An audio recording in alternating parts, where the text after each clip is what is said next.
Good evening.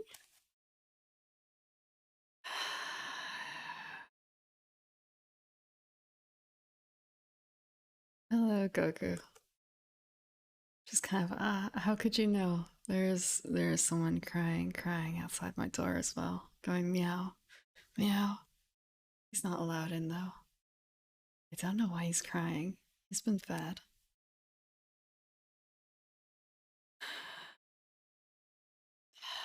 I don't trust them. I cannot trust them. Impossible right now.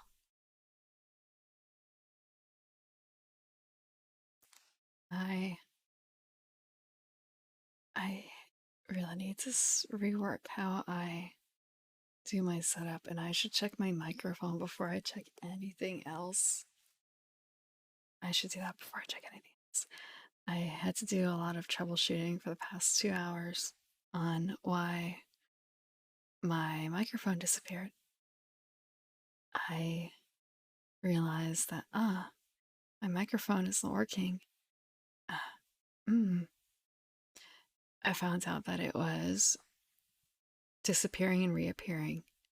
And then I found out after restarting, microphone disappeared from my input list. It's not a fancy microphone either. It doesn't have any special drivers or anything. It's supposed to be a plug and play. Except I couldn't get it back for hours and doing testing. Is it the cable? No. Is it the microphone? Does it work on a different computer? Yes. So the problem is my computer. Excellent. What could be the issue though? There's so many potential things. Eventually, I ended up plugging in a second microphone and it caused both of them to go on the fritz, but they were at least showing up in my list of devices. And then I restarted, and my second microphone is not showing up on the list, but this one is, so it's kind of a tentative, like, okay, we are safe for now. I have pushed this problem on to another day. Excellent. another day. Another day. But for today, it works. For right now, it works, I should say. And I'm afraid that if I let a cat in and they move something, if they touch something, is going to come crashing down this delicate environment that's been set up. I actually, since I was testing with different cables and such, I ended up I'm using one of my test cables, so it's kind of draped like a garland, like one of the lights that you see behind me. That's how it's going. But we are here more so for. Let me check. Let me check. Let me check.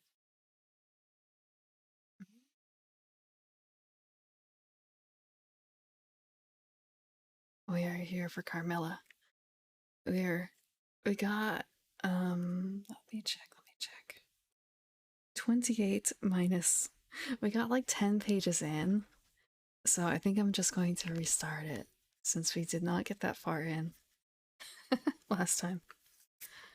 And I will say that when I planned 2 hours ago to start this stream, I had a cup of tea, but that tea is long gone, and if it weren't long gone, it would be long cold. So for all the troubleshooting that I have a glass of water for the routines, but I also have a glass of wine. The one that I've been planning to drink for the past week or two to go for coteries and for this.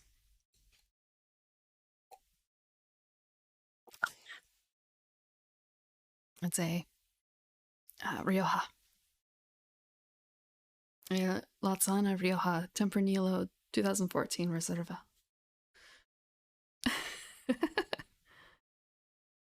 mm. It's supposed to be a kind of earthy, dry red, so that's why I picked it out for tonight.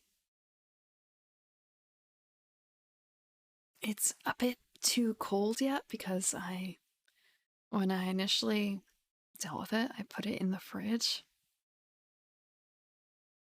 You're supposed to chill the red wine before serving, usually a little bit. Well, to get it to a good temperature. It's not supposed to exactly be room temperature, just a bit under. But I left it in for too long because stream was delayed for so long. So I just have to wait for it to warm up. Or I suppose warm it up myself with my hands.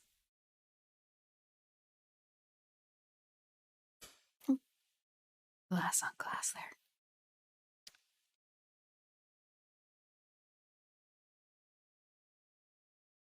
Okay. Going to do one more thing and then I'm going to start reading Carmilla.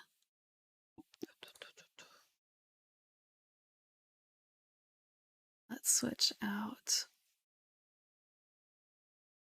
Let's switch out the music from this to a different piece.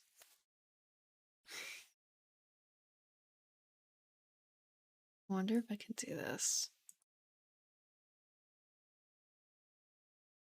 Will it play the next one appropriately once this one finishes? I guess I'll just have to check.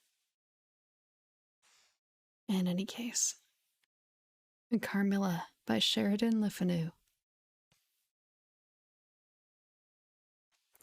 Upon a paper attached to the narrative which follows, Dr. Hesselius has written a rather elaborate note, which he accompanies with a reference to his essay on the strange subject which the manuscript illuminates. This mysterious subject he treats, in that essay, with his usual learning and acumen, and with remarkable directness and condensation. It will form but one volume of the series of that extraordinary man's collected papers. As I publish the case in this volume simply to interest the laity, I shall in no way forestall the intelligent lady who relates it. And, after due consideration, I determine, therefore, to abstain from presenting any précis of the learned doctor's reasonings.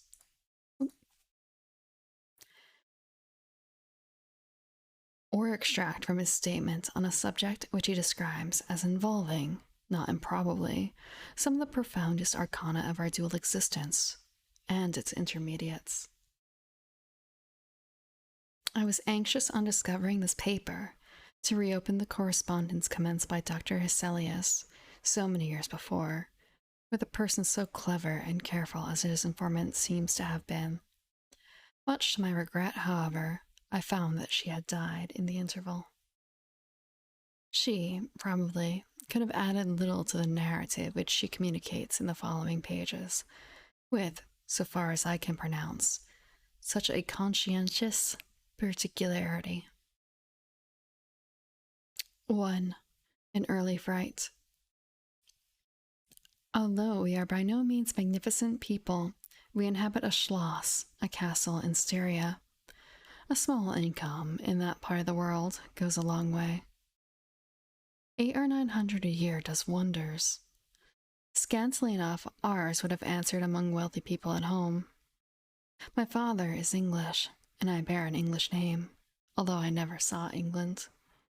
But here, in this lonely and primitive place, where everything is so marvelously cheap, I really don't see how ever so much more money would at all materially add to our comforts, or even luxuries. My father was in the Austrian service, and retired upon a pension and his patrimony, and purchased this feudal residence, and the small estate on which it stands, a bargain. Nothing can be more picturesque or solitary. It stands on a slight eminence in a forest. The road, very old and narrow, passes in front of its drawbridge, never raised in my time, and its moat, stocked with perch, and sailed over by many swans, and floating on its surface white fleets of water lilies. Over all this, the Schloss shows its many-windowed front, its towers, and its Gothic chapel. The forest opens in an irregular and very picturesque glade before its gate, and at the right, a steep Gothic bridge carries the road over a stream that winds in deep shadow through the wood. I have said that this is a very lonely place. Judge whether I say truth. Looking from the hall door towards the road, the forest in which our castle stands extends 15 miles to the right and 12 to the left. The nearest inhabited village is about 7 of your English miles to the left. The nearest inhabited schloss of any historic associations is that of old General Spielsdorf, nearly 20 miles away to the right. I have said the nearest inhabited village. Oh, thank you for the follow, Jolly90. Give me a second. I forgot to mute that as well. Okay, thank you. Thank you again for the follow.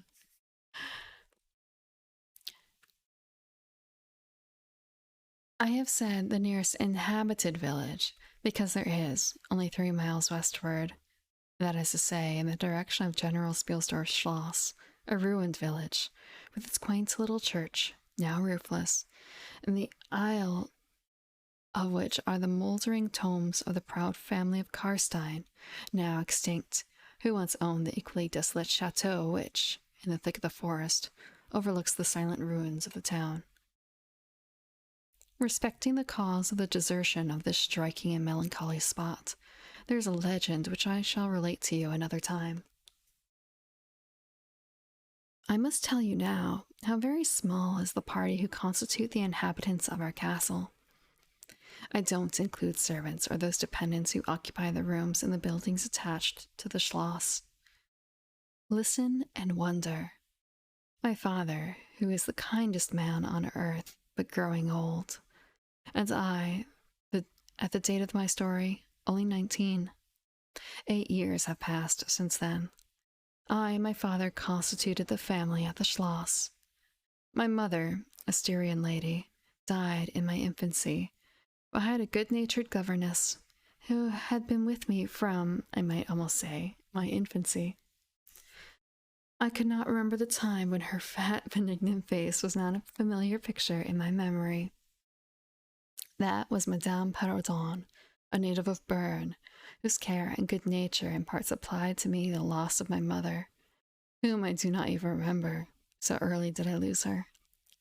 She made a third at our little dinner party.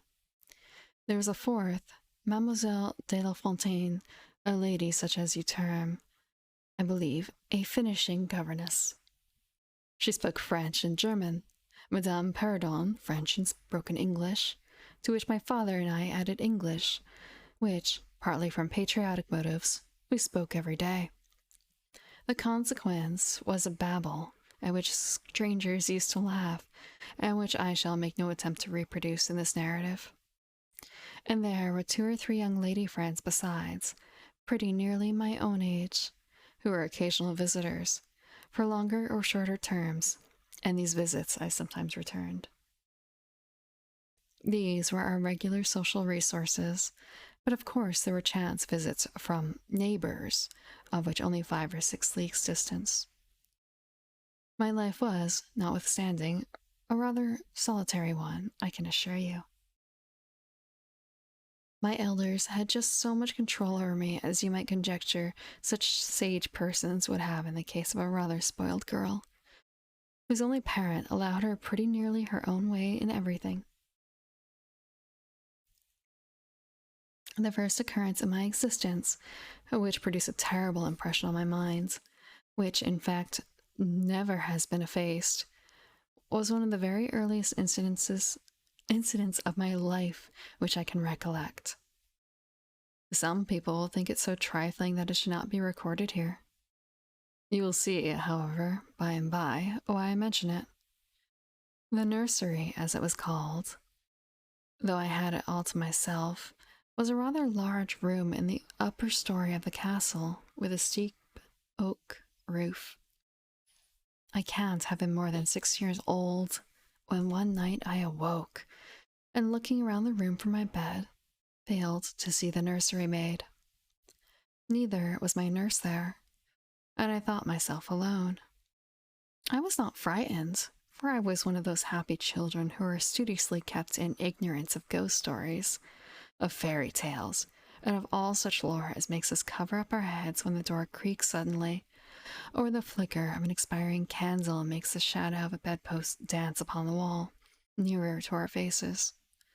I was vexed and insulted at finding myself, as I conceived, neglected, and I began to whimper, preparatory to a hearty bout of roaring, when, to my surprise, I saw a solemn but very pretty face looking at me from the side of the bed.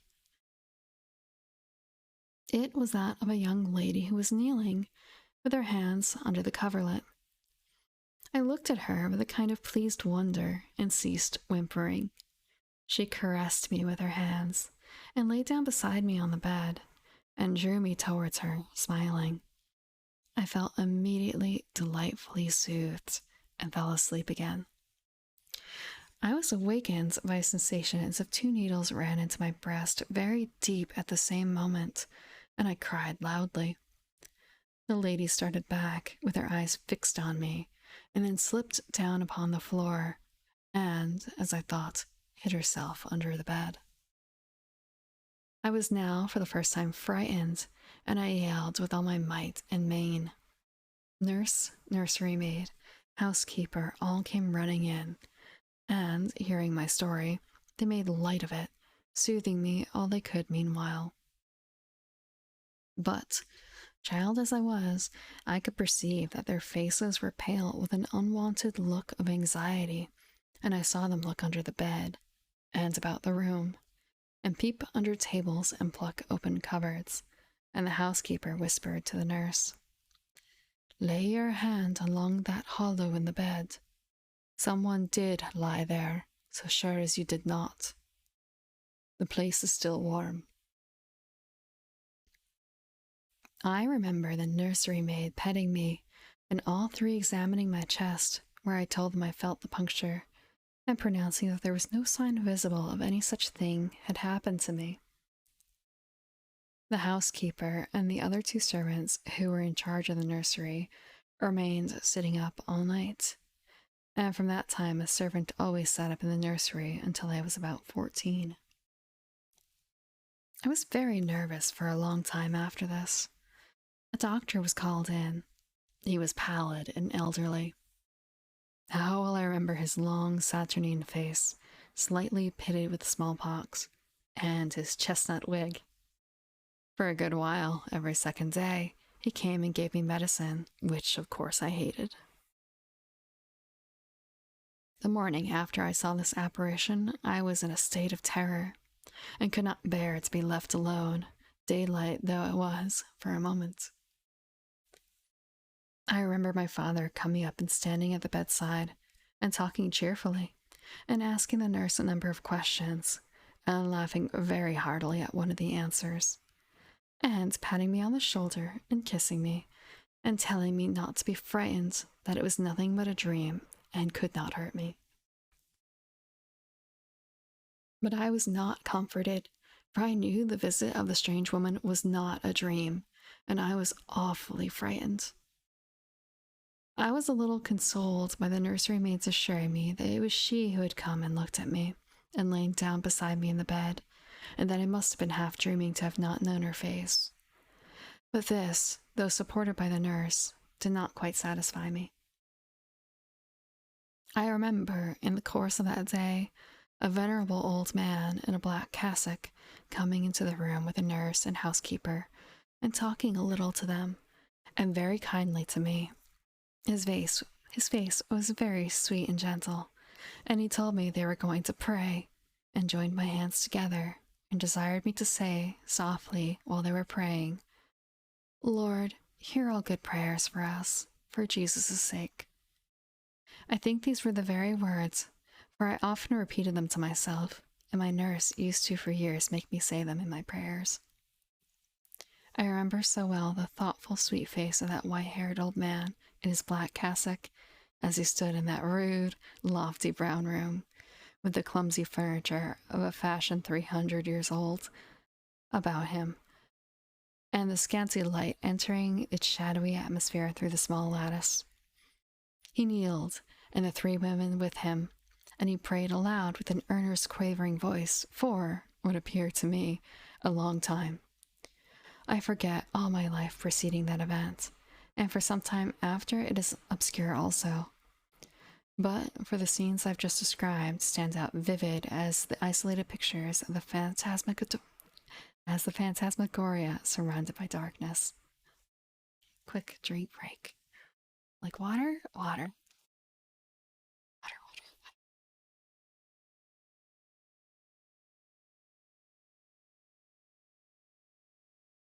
And then just a little bit of wine.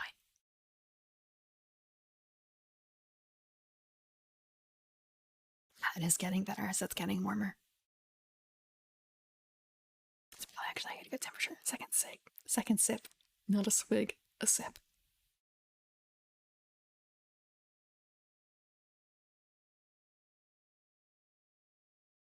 Mm.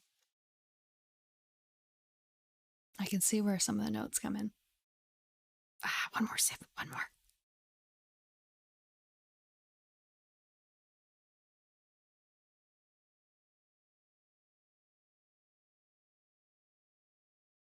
It's supposed to have earthy notes, but most of what I can tell is like it's not fruity, of course. It's dry. It's very dry, tannic. Those are separate like considerations in this uh wine. Like not everything that's dry is necessarily tannic. Mm. I want to say it doesn't seem very peppery. That was one of the potential notes.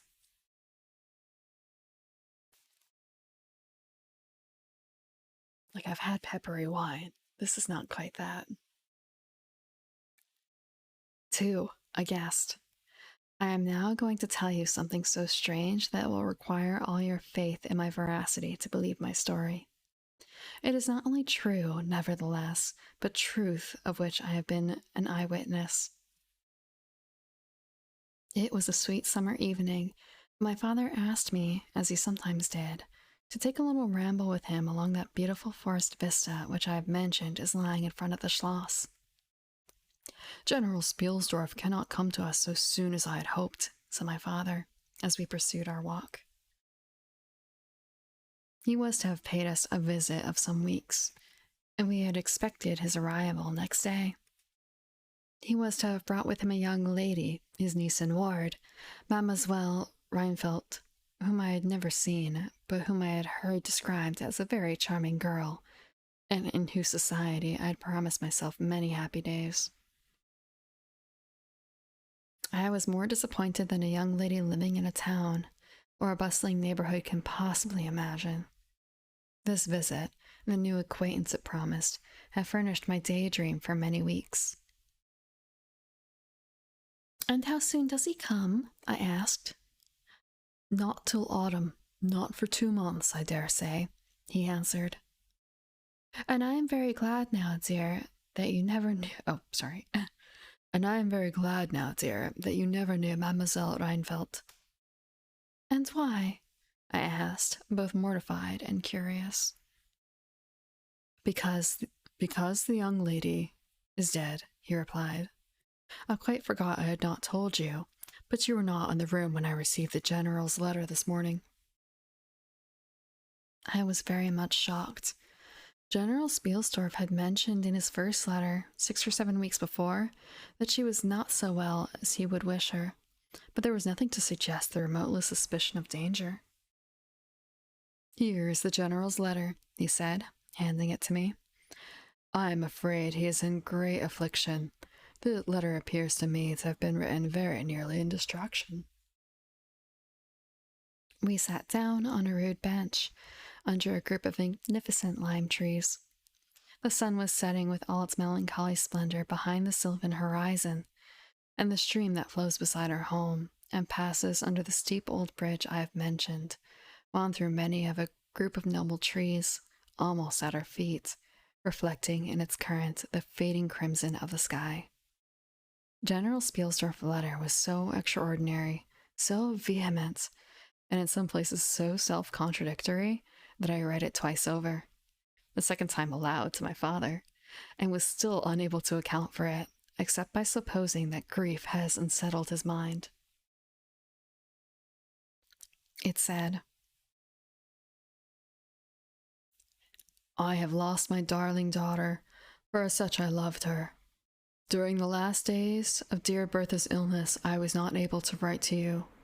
Before then, I had no idea of her danger. I have lost her, and now learn all too late. She died in the peace of innocence, and in the glorious hope of a blessed futurity. The fiend who betrayed her infatuated hospitality has done it all. I thought I was receiving into my house an innocence, gaiety, a charming companion for my lost Bertha. Heavens, what a fool I have been. I thank God my child died without a suspicion of the cause of her sufferings. She is gone without so much as conjecturing the nature of her illness and the accursed passion of the agent of all this misery. I devote my remaining days to tracking and extinguishing a monster. I am told I may hope to accomplish my righteous and merciful purpose. At present, there is scarcely a gleam of light to guide me.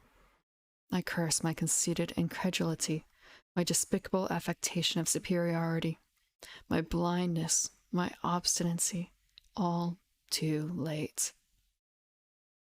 I cannot write or talk collectedly now. I am distracted.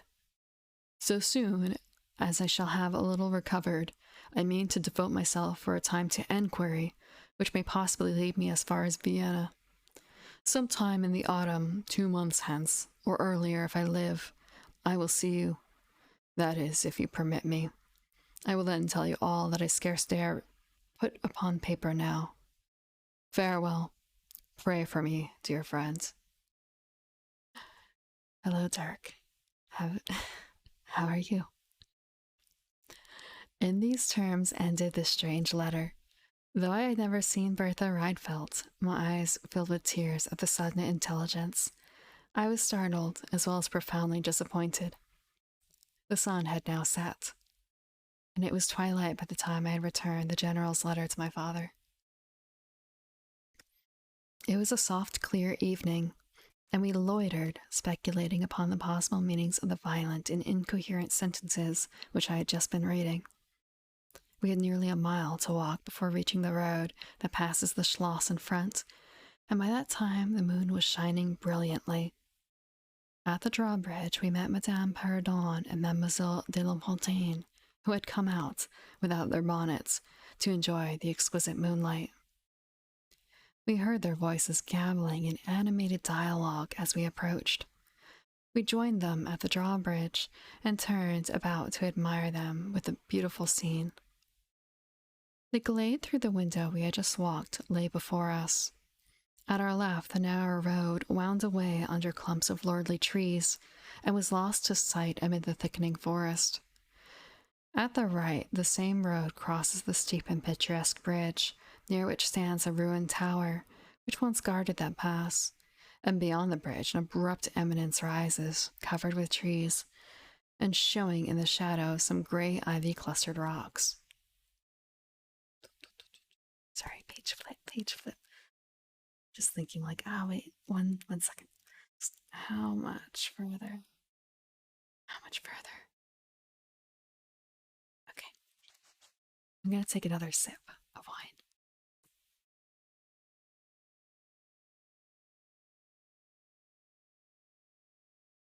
It's warming up nicely. I'll drink some water too.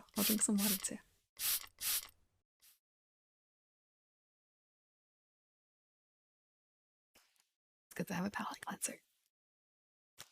Over the sward and low grounds, a thin film of mist was stealing like smoke, marking the distances with a transparent veil.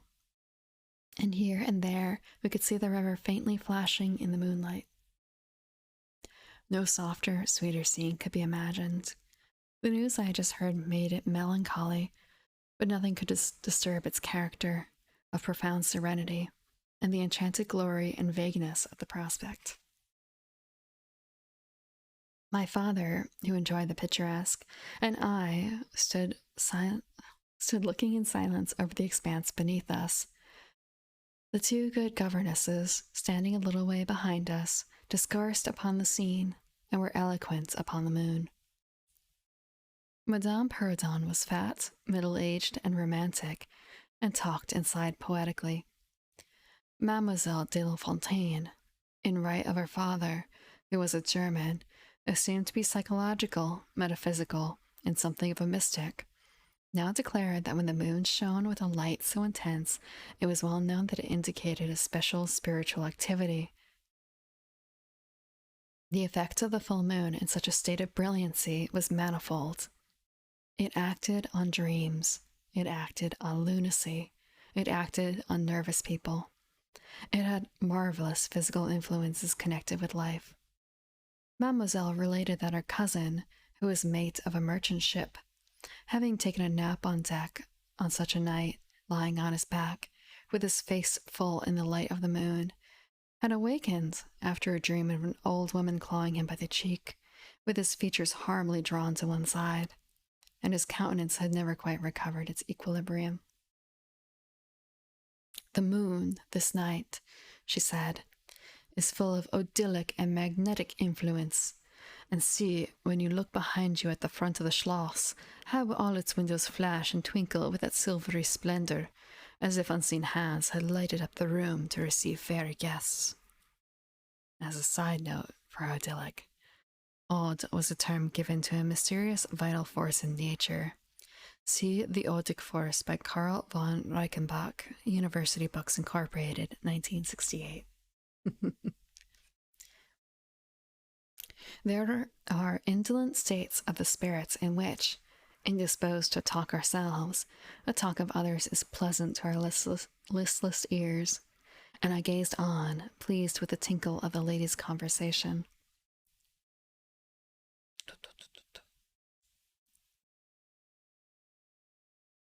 I have got into one of my moping periods tonight, said my father, after a silence, and quoting Shakespeare, whom, by way of keeping up our English, he used to read aloud, he said, "In truth, I know not why I am so sad. It wearies me. You say it wearies you. But how I got it, came by it.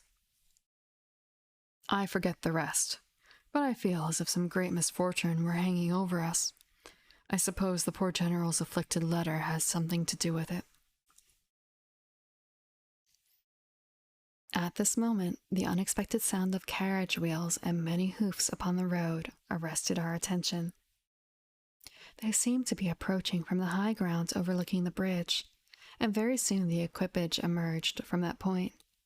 2 horsemen first crossed the bridge, then came a carriage drawn by 4 horses, and then 2 men rode behind.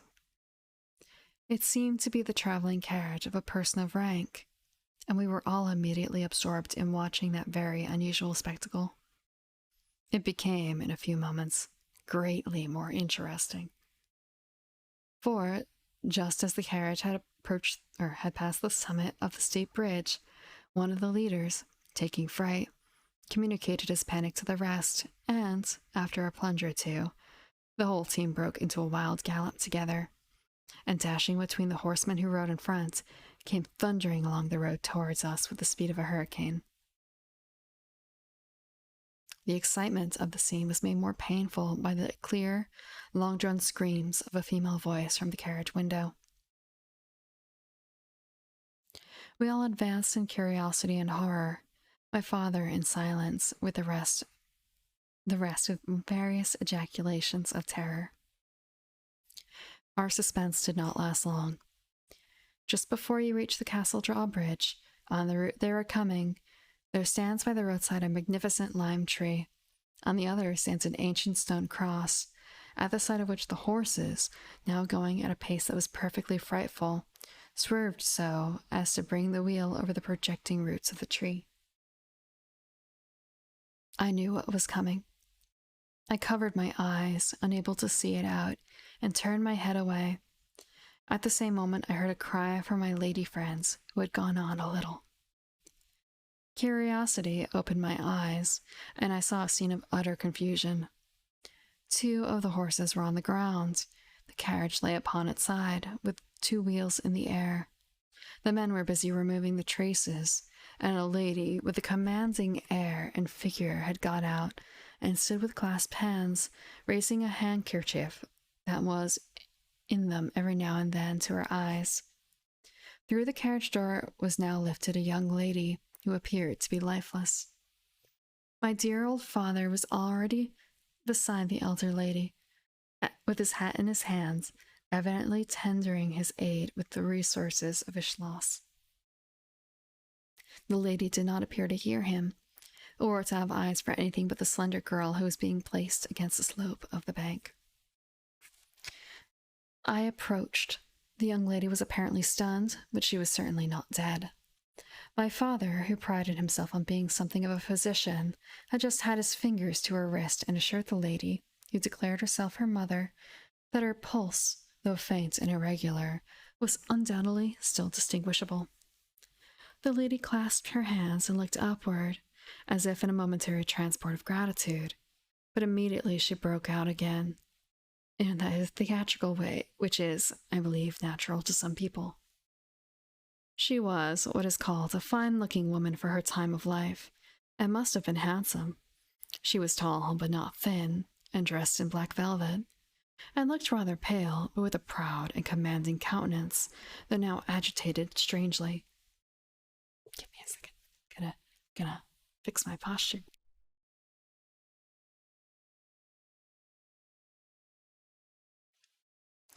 For that commanding presence. Was ever being so born to calamity, I heard her say, with clasped hands, as I came up. Here am I on a journey of life and death, and prosecuting which to lose an hour is possibly to lose all. My child will not have recovered sufficiently to resume her route, for who can say how long? I must leave her. I cannot, dare not delay. How far on, sir? Can you tell us the nearest village? I must leave her there, and shall not see my darling, or even hear of her till my return 3 months hence. I plucked my father by the coat and whispered earnestly in his ear, Oh, Papa, pray ask her to let her stay with us. It would be so delightful. Do, pray. If Madame will entrust her child to the care of my daughter and to her good governess, Madame Perrodon, and permit her to remain as our guest, under my charge, until her return, it will confer a distinction and an obligation upon us, and we shall treat her with all the care and devotion which so sacred a trust deserves. I cannot do that, sir. It would be to task your kindness and chivalry too cruelly, said the lady distractedly. It would, on the contrary, be to confer on us a very great kindness at the moment when we most need it. My daughter has just been disappointed by a cruel misfortune, in a visit from which she had long anticipated a great deal of happiness. If you confide this young lady to our care, it will be her best consolation. The nearest village on your route is distant, and affords no such inn as you could think of placing your daughter at. You cannot allow her to continue her journey for any considerable distance without danger.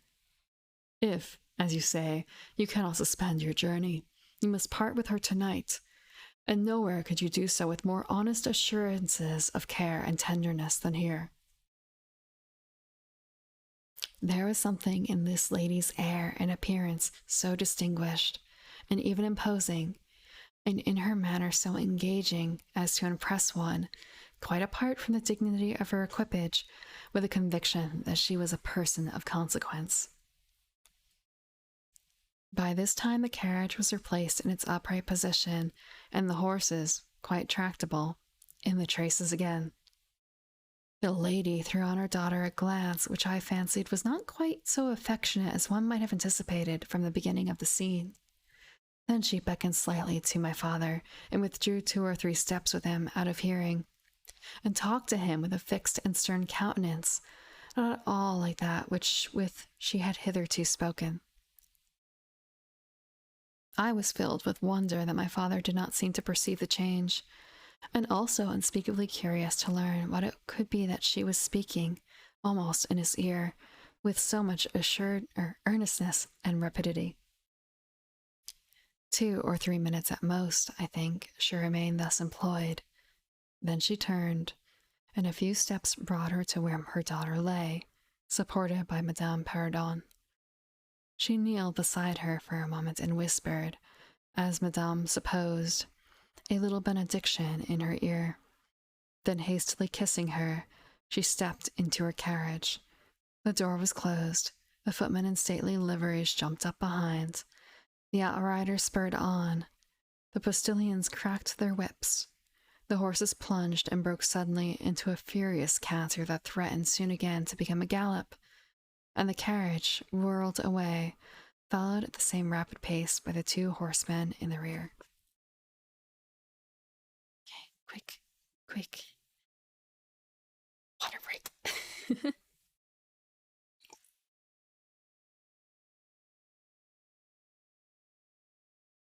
actually a little lightheaded from the wine already, so I'm going to put that to the side.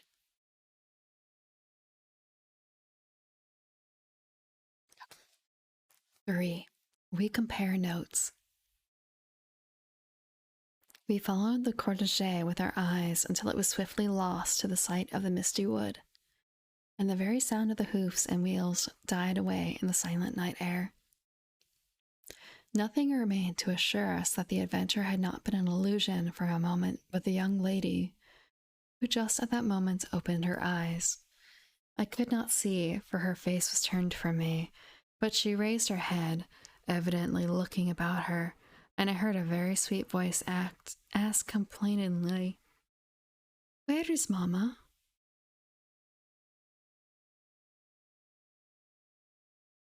Our good Madame Pardon answered tenderly, and added some comfortable assurances.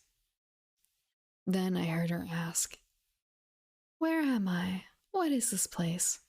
And after that she said, "I don't see the carriage. And Matska, where is she?"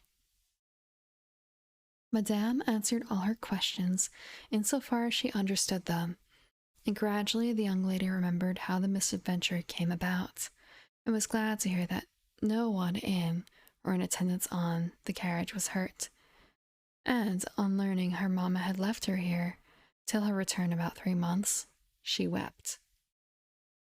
I was going to add my consolations to those of Madame Perrodon when Mademoiselle de La Fontaine placed her hands upon my arm, saying, "Don't approach. One at a time is as much as she can at present converse with. A very little excitement would possibly overpower her now. As soon as she is comfortably in bed, I thought, I will run up to her room and see her." My father, in the meantime, had sent a servant on horseback for the physician, who lived about 2 leagues away, and a bedroom was being prepared for the young lady's reception. The stranger now rose, and leaning on Madame's arm, walked slowly over the drawbridge and into the castle gate. In the hall the servants waited to receive her, and she was conducted forthwith to her room. The room we usually sat in as our drawing room is long, having 4 windows that looked over the moat and drawbridge upon the forest scene I have just described. It is furnished in old carved oak, with large carved cabinets, and the chairs are cushioned with crimson Utrecht velvet. The walls are covered with tapestry and surrounded with great gold frames, the figures being as large as life, in ancient and very curious costume, and the subjects represented are hunting, hawking, and generally festive. It is not too stately to be extremely comfortable, and here we had our tea, for with his usual patriotic leanings he insisted the national beverage should make its appearance regularly with our coffee and chocolate. We sat here this night, and with candles lighted, we were talking over the adventure of the evening. Madame Pardon and Mademoiselle de La Fontaine were both of our party. The younger stranger had hardly lain down in her bed when she sank into a deep sleep, and those ladies had left her there in the care of a servant. "How do you like our guest?" I asked, as soon as Madame entered. "Tell me all about her." "I like her extremely," answered Madame. She is, I almost think, the prettiest creature I ever saw, about her age, and so gentle and nice. She is very beautiful, threw in Mademoiselle, who had peeped for a moment into the stranger's room. And such a sweet voice, added Madame Perrodon. Did you remark a woman in the carriage, after it was set up again, who did not get out? Inquired Mademoiselle, but only looked from the window. No, no, we had not seen her. Then she described a hideous black woman with a sort of colored turban on her head, who was gazing all the time from the carriage window, nodding and grinning derisively toward the ladies, with gleaming eyes and large white eyeballs, and her teeth set as if in fury. Did you remark what an ill-looking pack of men the servants were? Yes, yes, said my father, who had just come in. Ugly, hang-dog-looking fellows, as ever I beheld in my life. I hope they mayn't rob the poor lady in the forest. They are clever rogues, however. They got everything to rights in a minute.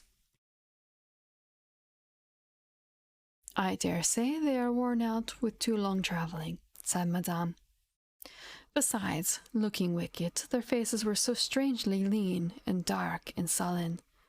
I am very curious, I own, but I dare say the young lady will tell us all about it tomorrow, if she is sufficiently recovered.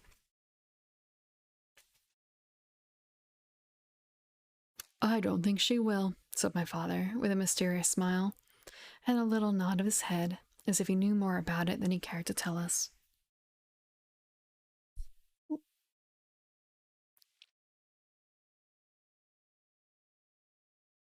This made me all the more inquisitive as to what had passed between him and the lady in the black velvet, in the brief but earnest interview that had immediately preceded her departure.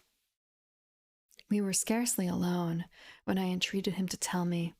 He did not need much pressing. There is no particular reason why I should not tell you.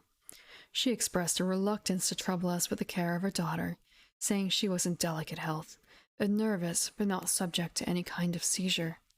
She volunteered that, nor to any illusion, being, in fact, perfectly sane.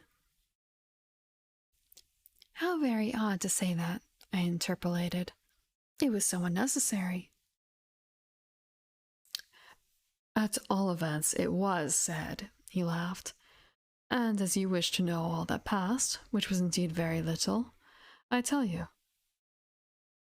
She then said, I am making a long journey of vital importance. She emphasized that word. Rapid and secret. I shall return to my child in 3 months. In the meantime, she will be silent as to who we are, whence we came, and whither we are traveling. That is all she said. She spoke very pure French. When she said the word secret, she paused for a few seconds, looked sternly, her eyes fixed on mine. I fancy she makes a great point of that. You saw how quickly she was gone. I hope I have not done a very foolish thing in taking charge of the young lady. For my part, I was delighted. I was longing to see and talk to her, and only waiting till the doctor should give me leave. You who live in towns can have no idea how great an event the introduction of a new friend is, in such a solitude as surrounded us. The doctor did not arrive till nearly 1 o'clock, but I could no more have gone to my bed and slept than I could have overtaken, on foot, the carriage in which the princess in black velvet had driven away.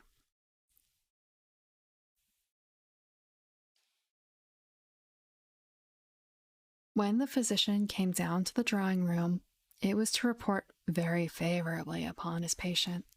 She was now sitting up, her pulse quite regular, apparently perfectly well. She had sustained no injury, and the little shock to her nerves had passed away quite harmlessly. There could be no harm, certainly, in my seeing her, if we both wished it. And with this permission, I sent forthwith to know whether she would allow me to visit her for a few minutes in her room. The servant returned immediately to say she desired nothing more. You may be sure I was not long in availing myself of this permission. Our visitor lay in one of the handsomest rooms in the Schloss. It was, perhaps, a little stately. There was a somber piece of tapestry opposite the foot of the bed, representing Cleopatra with the asp to her bosom. The other solemn classic scenes were displaced, a little faded, upon the other walls. But there was gold carving and rich and varied color enough in the other decorations of the room to more than redeem the gloom of the old tapestry. There were candles at the top. There were candles at the bedside. She was sitting up, her slender, pretty figure enveloped in the soft silk dressing gown, embroidered with flowers, and lined with thick quilted silk, which her mother had thrown over her feet as she lay upon the ground. What was it that, as I reached the bedside and just begun my little greeting, struck me dumber in a moment and made me recoil a step or two from before her? I will tell you. I saw the very face which had visited me in my childhood at night, which remained so fixed in my memory, on which I had for so many years so often ruminated with horror, when no one suspected of what I was thinking. It was pretty, even beautiful, and when I first beheld it, wore the same melancholy expression. But this almost instantly lighted into a strange, fixed smile of recognition. There was a silence of fully a minute, and then at length she spoke. I could not.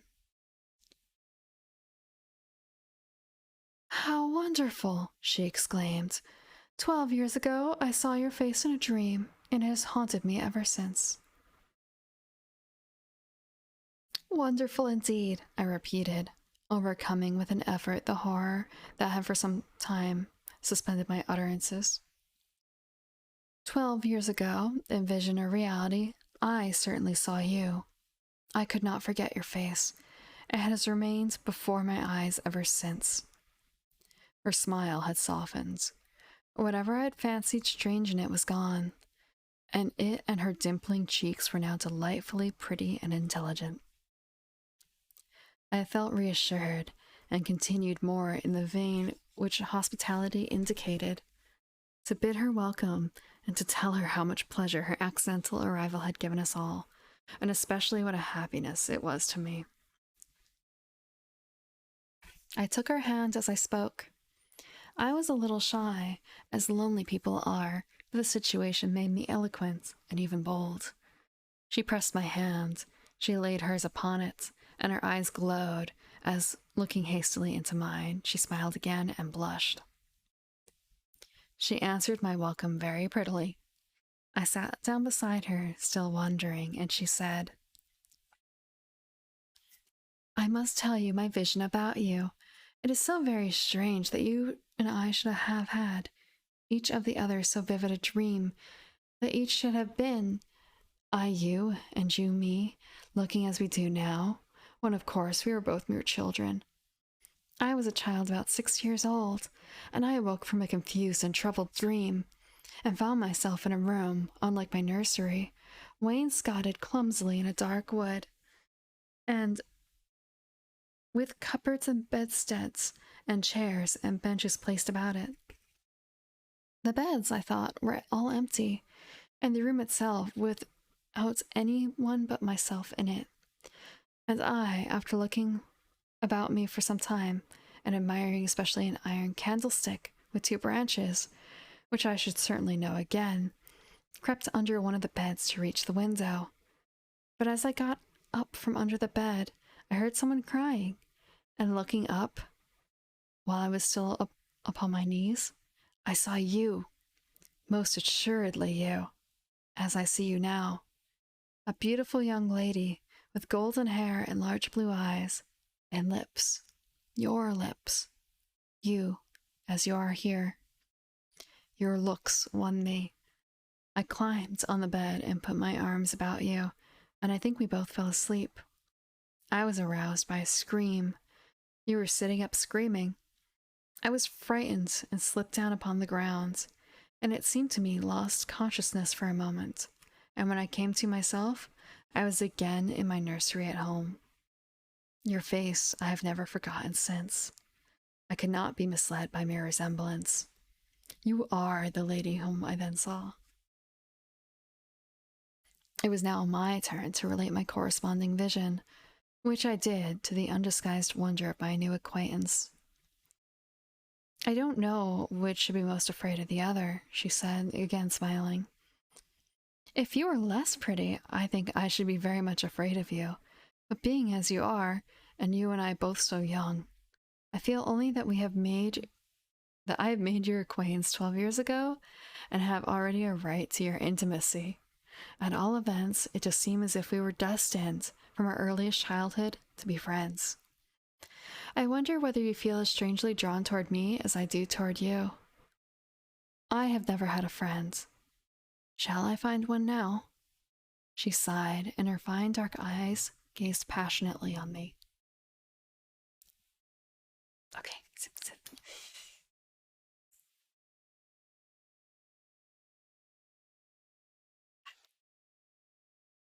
See why this is considered like, are they friends?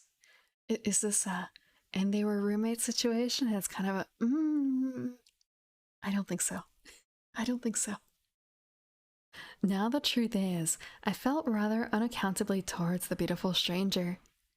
I did feel, as she said, drawn towards her, but there was also something of a repulsion.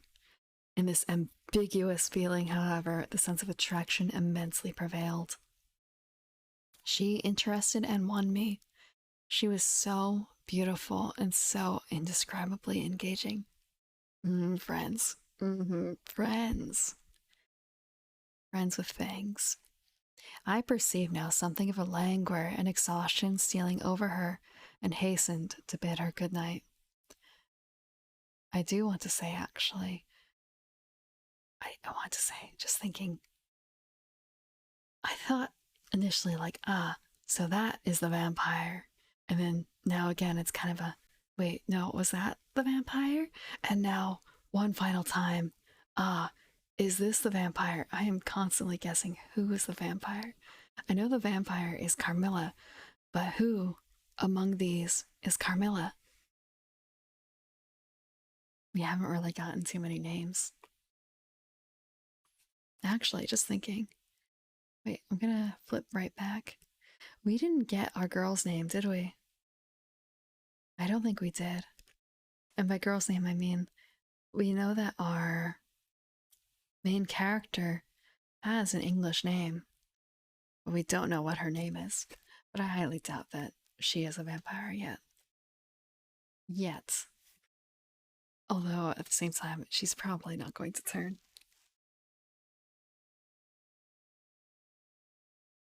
Let's keep guessing. Let's keep guessing. And I lost my place. I lost my place. I have to find it again.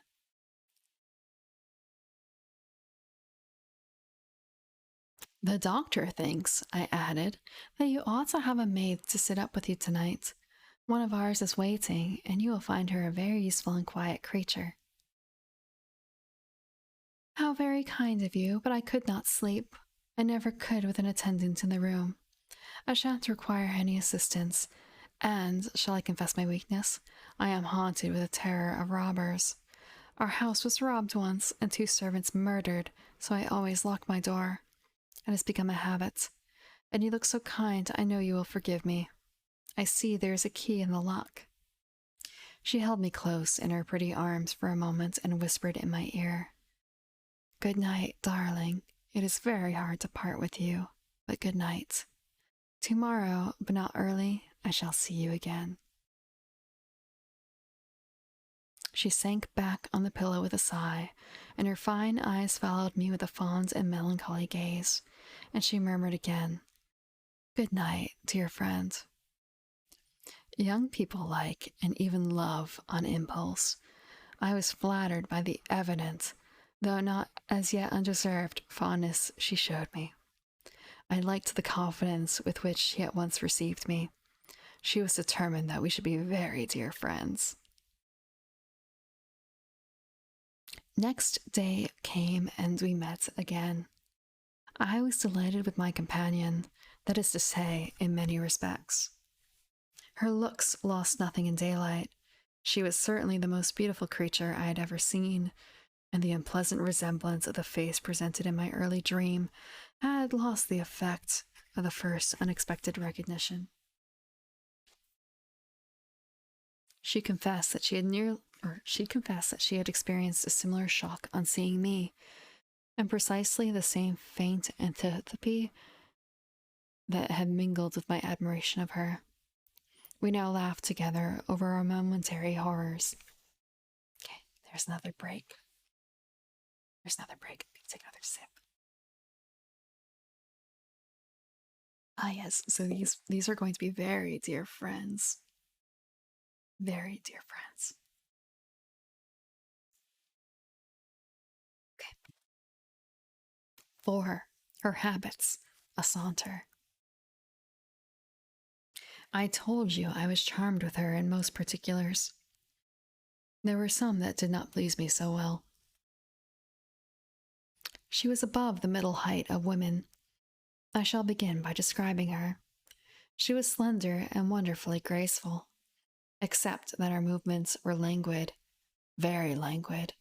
Indeed, there was nothing in her appearance to indicate an invalid. Her complexion was rich and brilliant. Her features were small and beautifully formed. Her eyes large, dark, and lustrous. Her hair was quite wonderful, and I never saw hair so magnificently thick and long when it was down about her shoulders. I have often placed my hands under it and laughed with wonder at its weight. It was exquisitely fine and soft, and in color a rich, very dark brown with something of gold. I loved to let it down, tumbling with its own weight, as, in her room, she lay back in her chair talking in her sweet, low voice. I used to fold and braid it, and spread it out and play with it. Heavens, if I had but known all! I said there were particulars with which did not please me.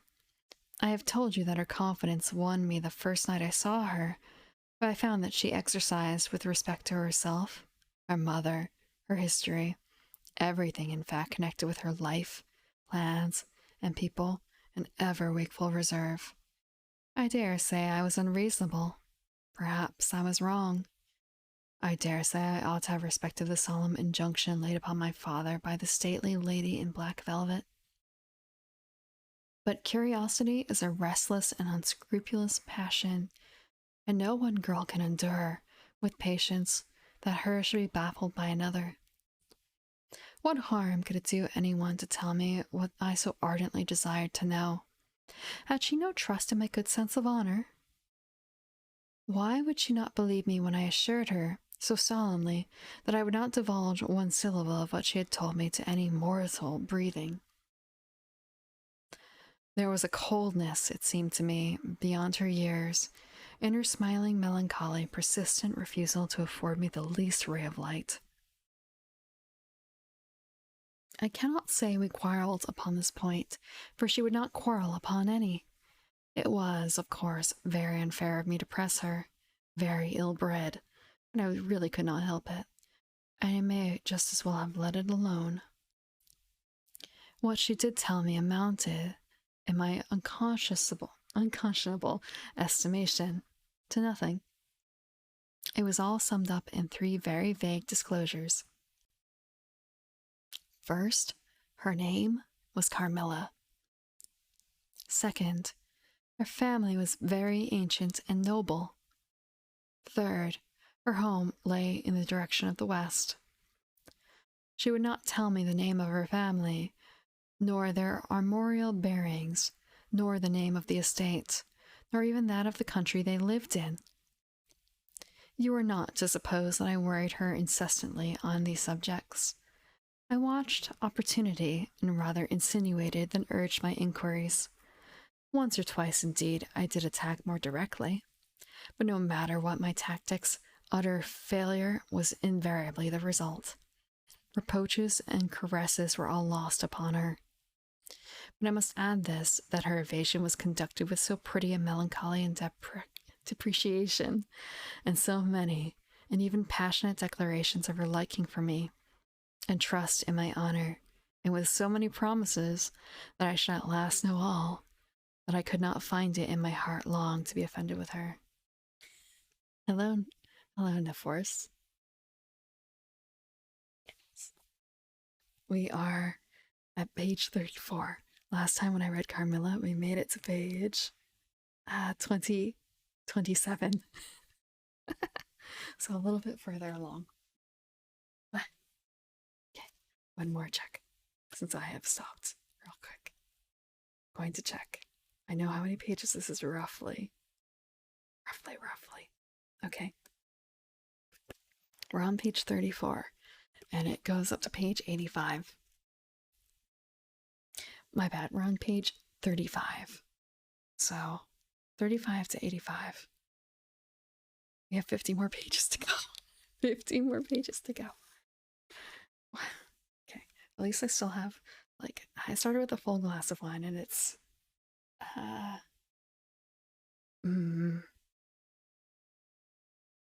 really not that far down yet.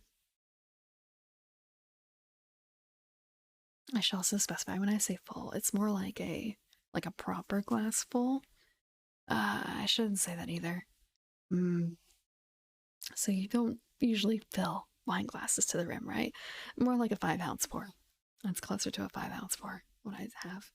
So it's kind of a, I don't think I've had an ounce yet. I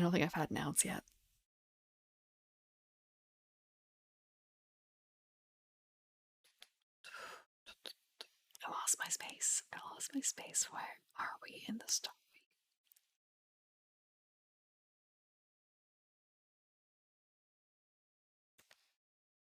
She used to place her pretty arms about my neck, draw me to her, and laying her cheek to mine, murmur with her lips near my ear. Dearest, your little heart is wounded. Think me not cruel because I obey the irresistible law of my strength and weakness. If your dear heart is wounded, my wild heart bleeds with yours. In the rapture of my enormous humiliation, I live in your warm life, and you shall die, sweetly die, into mine. I cannot help it. As I draw near to you, you, in your turn, will draw near to others, and learn the rapture of that cruelty which is yet to love. So, for a while, seek to know no more of me and mine, but trust me with all your loving spirit. And when she had spoken such a rhapsody, she would press me more closely in her trembling embrace, and her lips in soft kisses gently glow upon my cheek.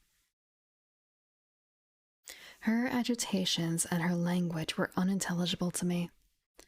From these foolish embraces, which were not a very frequent occurrence, I must allow, I used to wish to extricate myself, but my energies seemed to fail me. Her murmured words sounded like a lullaby in my ear, and soothed my resistance into a trance, from which I only seemed to recover myself when she withdrew her arms. In these mysterious moods, I did not like her.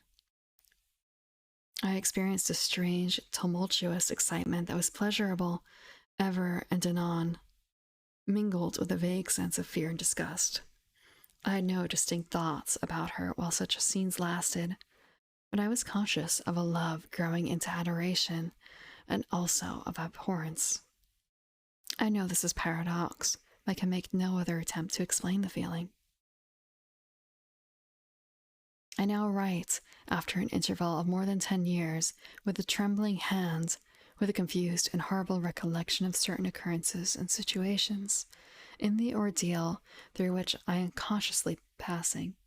was unconsciously passing, though with a vivid and very sharp remembrance of the main current of my story.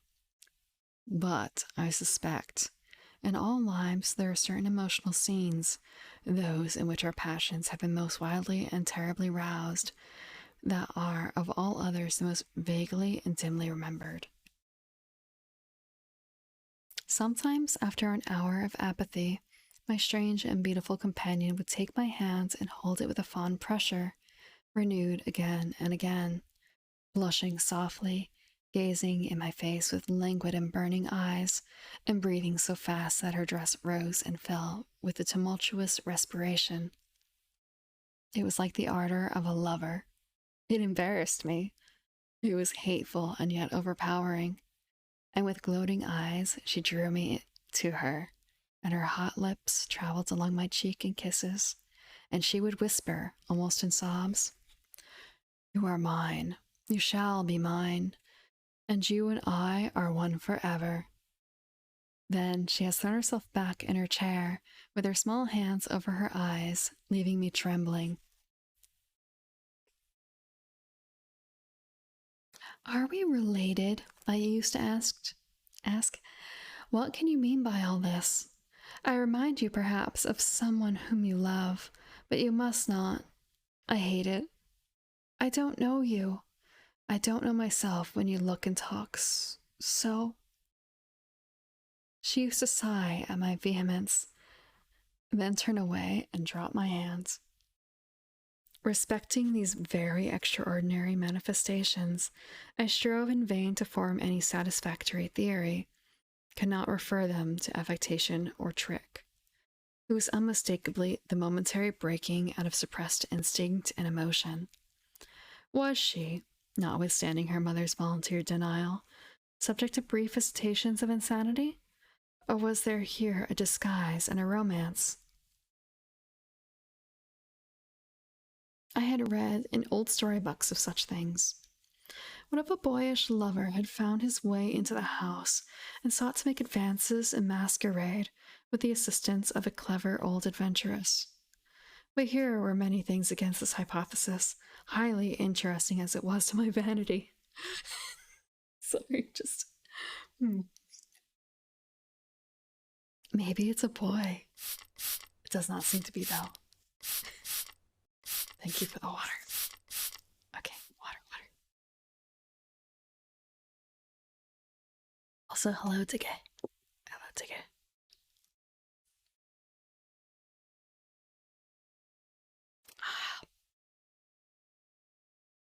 Mm.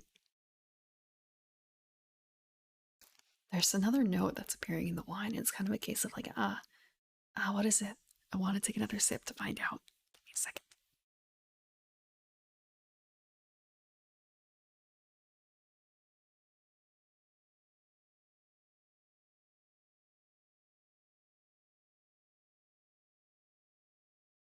Sorry.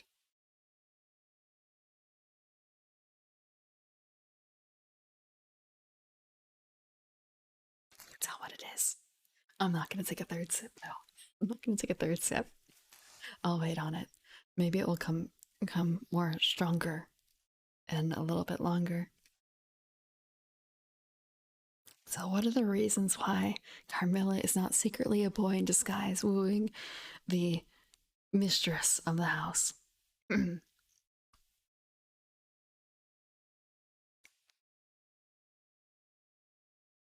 I could boast of no little attention such as masculine gallantry delights to offer.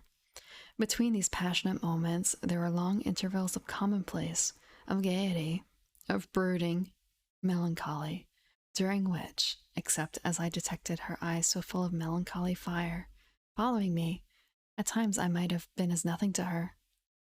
Except in these brief periods of mysterious excitement, her ways were girlish, and there was always a languor about her, quite incompatible with a masculine system in a state of health. In some respects, her habits were odd, perhaps not so singular in the opinion of a town lady like you, as they appear to us rustic people. She used to come down very late, generally not till 1 o'clock. She would then take a cup of chocolate, but eat nothing. We would then went out for a walk, which was a mere saunter, and she seemed almost immediately exhausted, and either returned to the schloss or sat on one of the benches that were placed here and there among the trees. This was a bodily languor in which her mind did not sympathize. She was always an animated talker and very intelligent. She sometimes alluded for a moment to her own home, or mentioned an adventurous situation or an early recollection, which indicated a people of strange manners, and described customs of which we knew nothing. I gathered from these chance hints that her native country was much more remote than I had first fancied. As we sat thus, one afternoon under the trees, a funeral passed us by. It was that of a pretty young girl, whom I had often seen, the daughter of one of the rangers of the forest. The poor man was walking behind the coffin of his darling. She was his only child, and he looked quite heartbroken. Peasants walking two and two came behind, and they were singing a funeral hymn. I rose to mark my respect as I passed, and joined in the hymn that they were very sweetly singing. My companion shook me a little roughly, and I turned, surprised. She said brusquely, "Don't you perceive how discordant that is?" "I think it is very sweet, on the contrary," I answered, vexed at the interruption, and very uncomfortable, lest the people who composed the little procession should observe and resent what was passing. I resumed, therefore, instantly, and was again interrupted. "You pierce my ears," said Carmilla, almost angrily, and stopping her ears with her tiny fingers. "Besides, how can you tell that your religion and mine are the same? Your forms wound me, and I hate funerals. What a fuss! Why, you must die. Everyone must die, and we are all happier when they do. Come home." "My father has gone on with the clergyman to the churchyard. I thought you knew she was to be buried today." "She? I don't trouble my head about peasants. I don't know who she is," answered Carmilla, with a flash from her fine eyes. "She is the poor girl who fancied she saw a ghost a fortnight ago, and has been dying ever since, till yesterday, when she expired." "Tell me nothing about ghosts. I shan't sleep tonight if you do."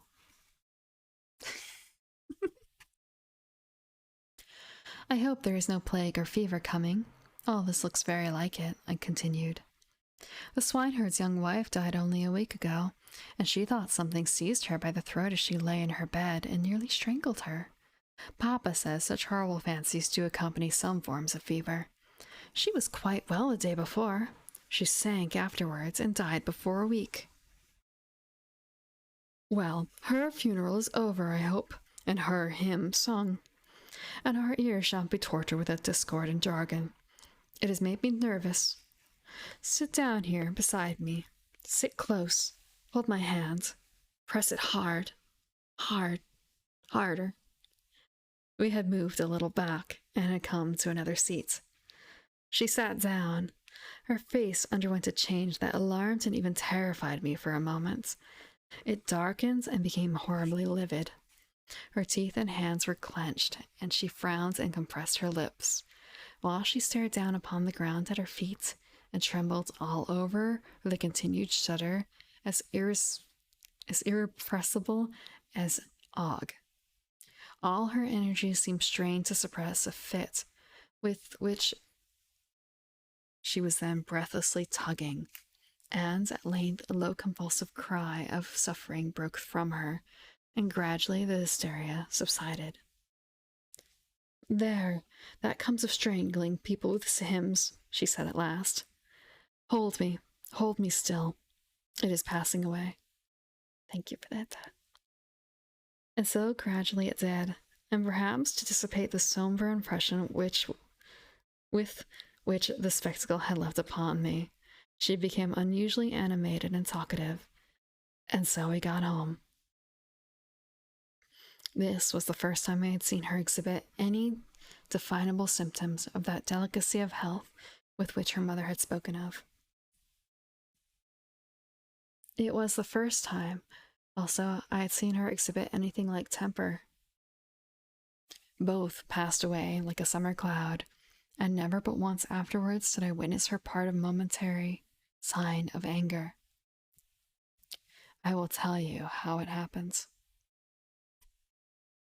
She and I were looking out of one of the long drawing room windows when when there entered the courtyard over the drawbridge a figure of a wanderer whom I know very well. He used to visit the Schloss regularly twice a year. It was the figure of a hunchback, with the sharp, lean features that generally accompany deformity. He wore a pointed black beard, and he was smiling from ear to ear, showing his white fangs. He was dressed in buff, black, and scarlet, and crossed with more straps and belts than I could count, from which hung all manner of things. Behind, he carried a magic lantern and 2 boxes, which I well knew, in one of which was a salamander, and in the other a mandrake. These monsters used to make my father laugh. They were compounded they were compounded of parts of monkeys, parrots, squirrels, fish, and hedgehogs, dried and stitched together with great neatness and startling effect. He had a fiddle, a box of conjuring apparatus, a pair of foils and mask attached to his belt, several other mysterious cases dangling about him, and a black staff with copper ferrules in his hands. His companion was a rough, spare dog that followed at his heels, but stopped short suspiciously at the drawbridge, and in a little while began to howl dismally.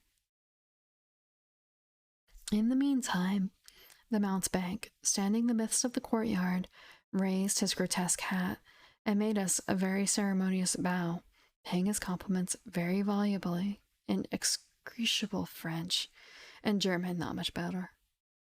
Then, disengaging his fiddle, he began to scrape a lively air, to which he sang with a merry discord, dancing with ludicrous airs and activity that made me laugh in spite of the dog's howling. Hello, Reverie. Thank you for the water and the posture check. Give me a second. I'm going to have kind of a case of, which one do I have first? Okay, I'm going to have water. I'm not going to have wine.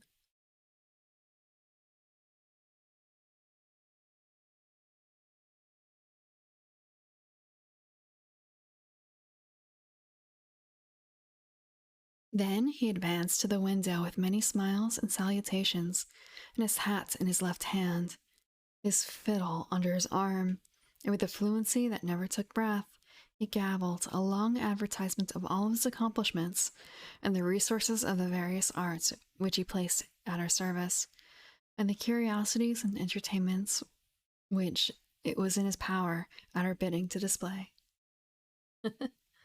I'm drinking water often enough. Often enough. I do take water breaks even when it's not, given necessarily. And I'm on page 40 out of 85 for tonight. 85? Let me check. 85. So, not that I did not start at 1. I started at 17, so it's a bit of a cheat. It's a bit of a cheat. Okay, I also cheated. I had a little bit of wine.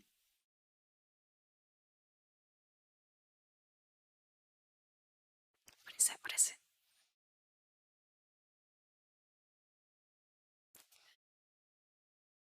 it? It's not pepper still. It's not pepper. Or at least it's not very strong pepper.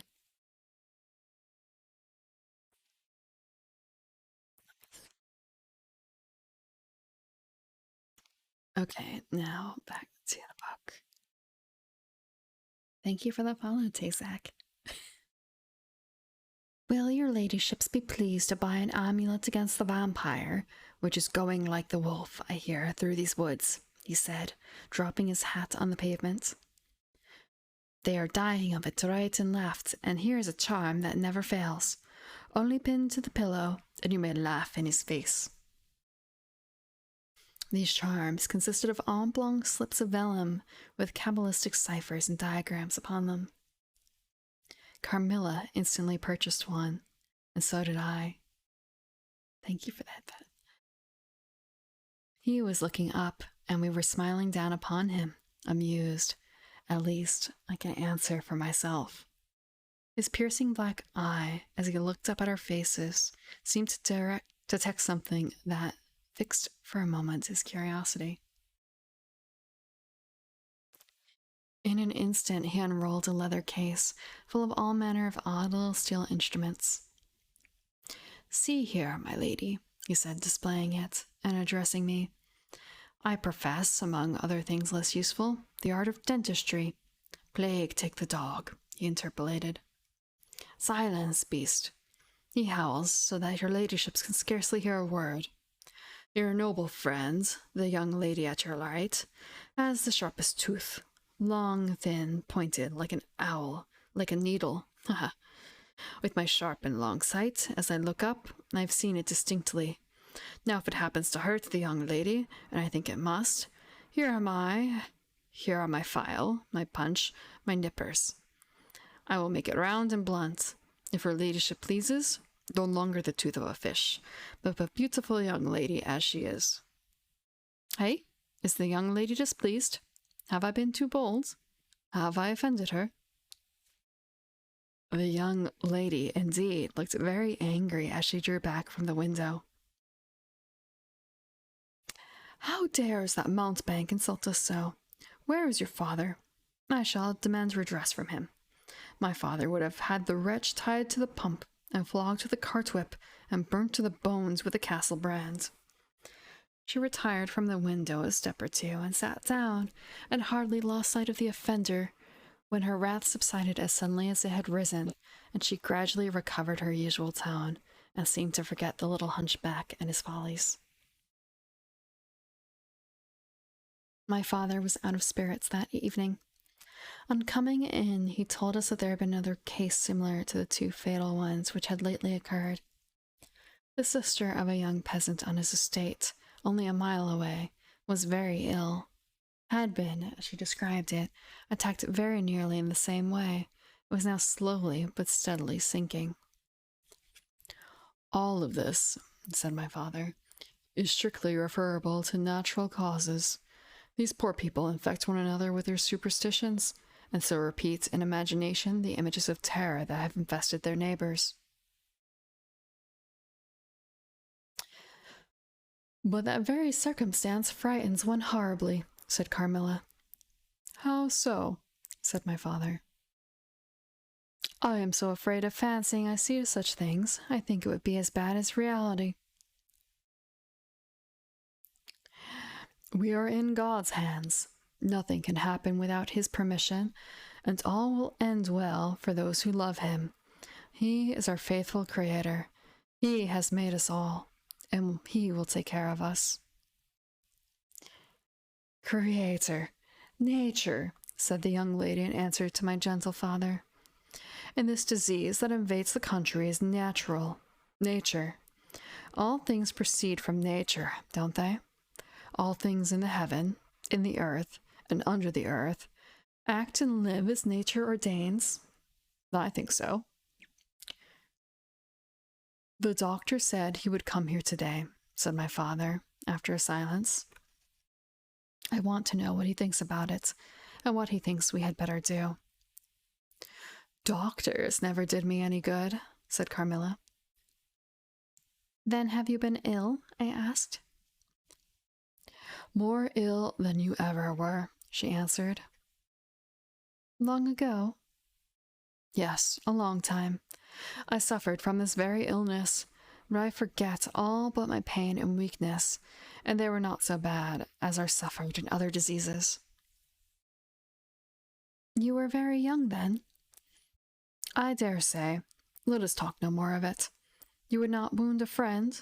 She looked languidly in my eyes, and passed her arm round my waist lovingly, and led me out of the room. My father was busy over some papers near the window.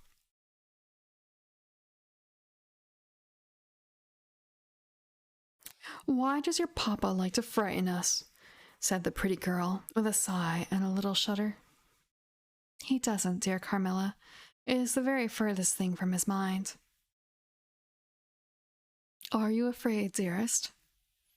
I should be very much if if I fancied there was any real danger of my being attacked, as those poor people were.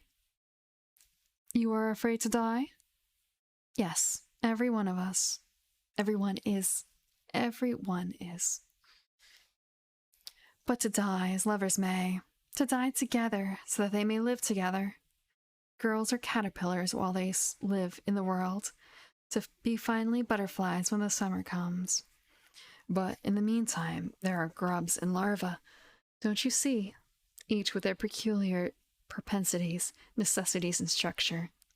So says Monsieur Buffon in his big book in the next room. Later in the day, the doctor came and was closeted with Papa for some time. He was a skillful man, of 60 and upwards. He wore powder and shaved his face as smooth as a pumpkin. He and Papa emerged from the room together, and I heard Papa laugh and say as they came out, "Well, I do wonder at a wise man like you. What do you say to hippogriffs and dragons?" The doctor was smiling and made answer, shaking his head. "Nevertheless, life and death are mysterious states, and we know little of the resources of either." And so they walked on, and I heard no more. I did not then know what the doctor had been suggesting, but I think I guess it now. I'm going to take another sip break.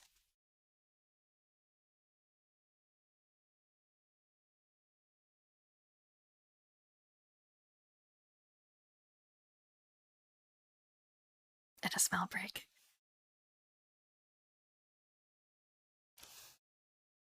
Actually, I wonder, just thinking, I haven't been able to play board games for a while. That's usually when I drink, so it's kind of a case of, maybe this is hitting me a little harder because I haven't drunk in some weeks, actually.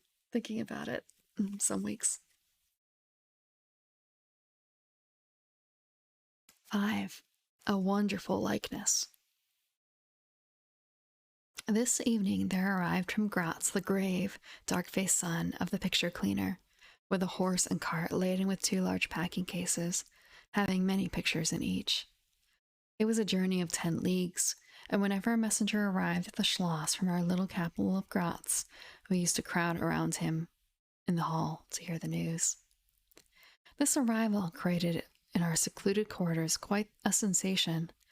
The cases remained in the hall, and the messenger was taken charge of by the servants till he had eaten his supper. Then, with assistance, and armed with hammer, ripping chisel, and turn screw, he met us in the hall, where he had assembled to witness the unpacking of the cases. Carmilla sat looking listlessly on, while one after the other the old pictures, nearly all portraits, which had undergone the process of renovation, were brought to light. My mother was of an old Hungarian family, and most of these pictures, which were about to be restored to their places, had come to us through her. My father had a list in his hand from which he read, as the artist rummaged out the corresponding numbers.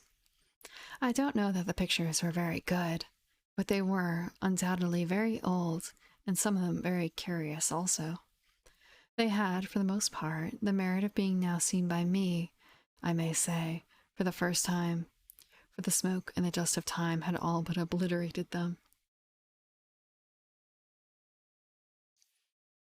"There is a picture that I have not seen yet," said my father. "In one corner, at the top of it, is the name, as well as I could read, Marcia Karnstein, and the date, 1698. And I am curious to see how it has turned out."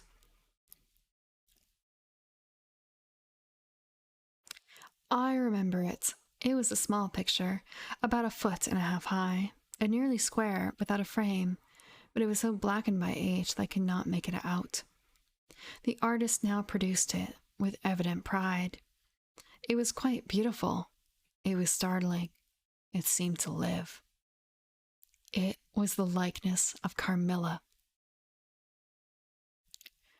"Carmilla, dear, here's an absolute miracle. Here you are, living, smiling, ready to speak in this picture. Isn't it beautiful, Papa? And see, even the little mole in her throat. My father laughed and said, Certainly, it is a wonderful likeness. But he looked away, and to my surprise seemed but a little struck by it, and went on talking to the picture cleaner, who was also something of an artist, and discoursed with intelligence about the portraits of other works, which his art had just brought into light and color, while I was more and more lost in wonder the more I looked at the picture. Will you let me hang this picture in my room, Papa? I asked. Certainly, dear, said he, smiling. I am very glad you think it so like. It must be prettier even than I thought it, if it is. The young lady did not acknowledge this pretty speech, did not seem to hear it. She was leaning back in her seat, her fine eyes under their long lashes gazing on me in contemplation, and she smiled in kind of a rapture. Actually, hold up. Let me check. A wonderful likeness. How much more? Okay. I'm going to continue on. At the next break, I'm going to look into something in here. Wait, no, hold on. Marcia Karnstein.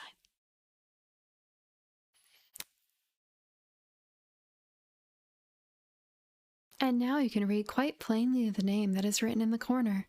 It is not Marcia. It looks as if it was done in gold. The name is Marcella, Countess Karnstein, and this is a little coronet over it, and underneath A.D. 1698. I am descended from the Karnsteins. That is, Mamma was. Ah, said the lady languidly. So am I think, a very long descent, very ancient. Are there any Karnsteins living now? None who bear the name, I believe. The family were ruined, I believe, in some civil wars long ago, but the ruins of the castle are only 3 miles away. How interesting, she said languidly. But see, what beautiful moonlight. She glanced through the hall door, which stood a little open. Suppose you take a little ramble around the court and look down at the road and river. It is so like the night you came to us, I said. She sighed, smiling. She rose, and each with her arm about the other's waist, we walked out upon the pavement. In silence, slowly we walked down to the drawbridge, where the beautiful landscape opened before us. And so you were thinking of the night I came here, she almost whispered. Aren't you glad I came? Delighted, dear Carmilla, I answered. And so you asked for the picture you think like me to hang in your room, she murmured with a sigh, as she drew her arm closer about my waist and let her pretty head sink upon my shoulder. How romantic you are, Carmilla, I said. Whenever you tell me your story, it will be made up chiefly of some one of great romance. She kissed me silently. I am sure, Carmilla, you have been in love, that there is, at this moment, an affair of the heart going on. I have been in love with no one, and never shall, she whispered, unless it should be with you. How beautiful she looked in the moonlight. Shy and strange was the look with which she quickly hid her face in my neck and hair, and with tumultuous sighs that seemed to sob, and pressed in mine a hand that trembled. Her soft cheek was glowing against mine. Darling, darling, she murmured, I live in you, and you would die for me, I love you so. I started from her. She was gazing on me with eyes which were all fire, all meaning had flown, and a face colorless and apathetic. Is there a chill in the air, dear? She said drowsily. I almost shiver. Have I been dreaming? Let us come in. Come in. You look ill, Carmilla, a little faint. You certainly must take some wine, I said. Yes, I will. I'm better now. I shall be quite well in a few minutes. Yes, do give me a little wine, answered Carmilla as we approached the door. Let us look again for a moment. It is the last time, perhaps, I shall see the moonlight with you. How do you feel now, dear Carmilla? Are you really better? Okay. Water or wine? A bit of water. I am actually going. No, I'm going to take some wine too.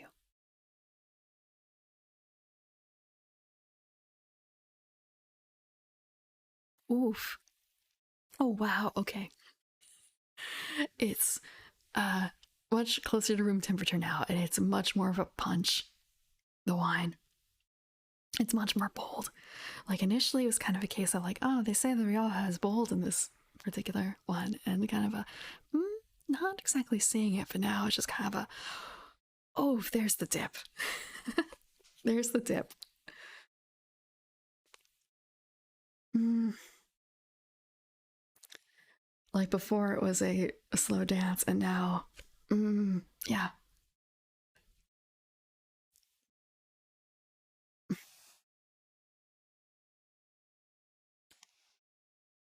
Let's see, let's see, let's see.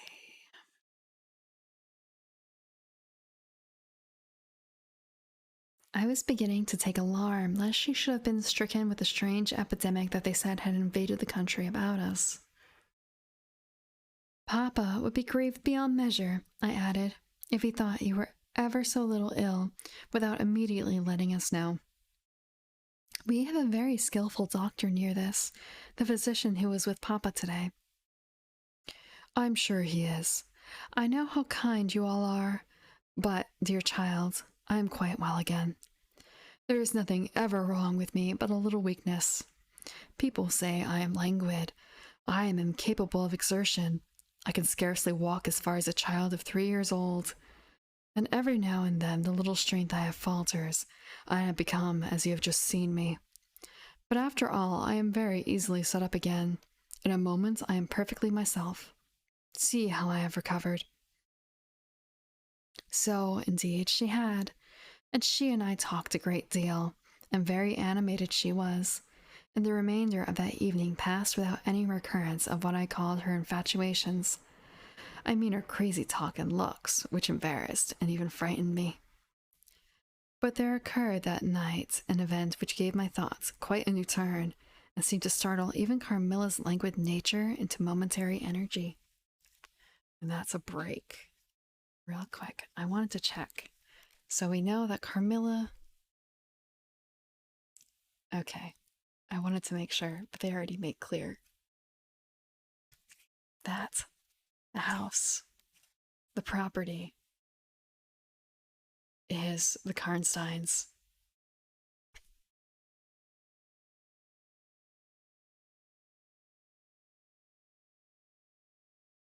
So the property is the Karnsteins, and Carmilla seems to be Merkala,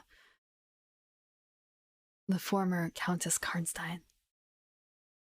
And actually, I'm going to skip back. So it was 1698 when that image was painted. Now, is there a date for this? I know that this was published. Check.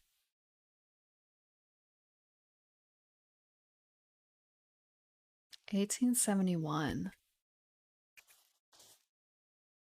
I'm looking through the beginning of these papers.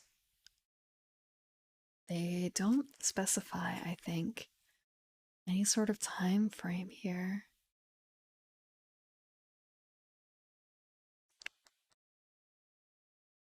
Mm-mm-mm. Yeah, they don't specify a time frame. So we have no idea how old this Carmilla, this Mercala, how long since she had passed. Or supposedly passed, I should say.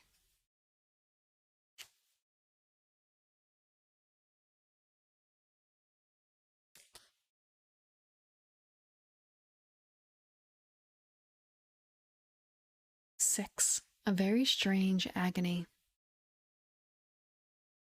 When we got into the drawing room and had sat down to our coffee and chocolate, although Carmilla did not take any, hold on, she seemed quite herself again, and Madame and Mademoiselle de la Fontaine joined us and made a little card party, in the course of which Papa came in for what he called his dish of tea.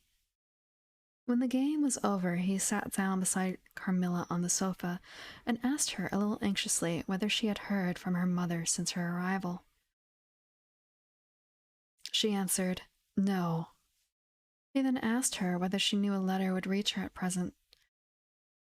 I cannot tell, she answered ambiguously, but I have been thinking of leaving you.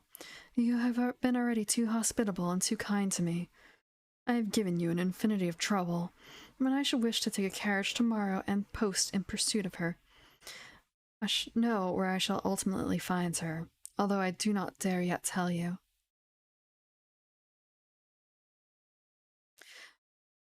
But you must not dream of any such thing, exclaimed my father, to my great relief. We can't afford to lose you so, and I won't consent to your leaving us except under the care of your mother, who is so good as to consent to your remaining with us until she herself should return.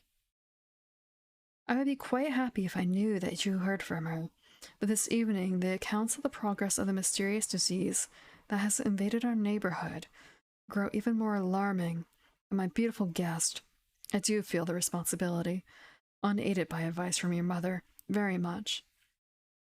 But I shall do my best. And one thing is certain, that she must not think of leaving us without her distinct direction to that effect. We should suffer too much in parting from you to consent to it easily. Thank you, sir, 1,000 times for your hospitality, she answered, smiling bashfully. You have all been too kind to me. I have seldom been so happy in all my life before, as in your beautiful chateau, under your care, in the society of your dear daughter. So he gallantly, in his old-fashioned way, kissed her hand, smiling and pleased at her little speech. I accompanied Carmilla as usual to her room, and sat and chatted with her while she was preparing for bed. Actually, one quick check. So Carmilla said that her family was from the west. Her home lay in the direction of the west. I want to double check. Compared to everything, are the ruins of the Karnstein property to the west? Because they describe in the very beginning, like, how the place is laid out a little bit. And at first it's just kind of you're padding words because you get paid by the word, you get paid by the letter. But no, it may not actually be so.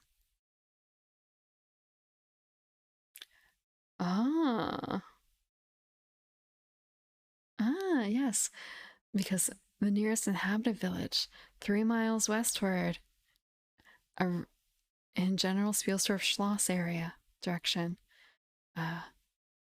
there are the moldering tombs of the proud family of Karstein, now extinct,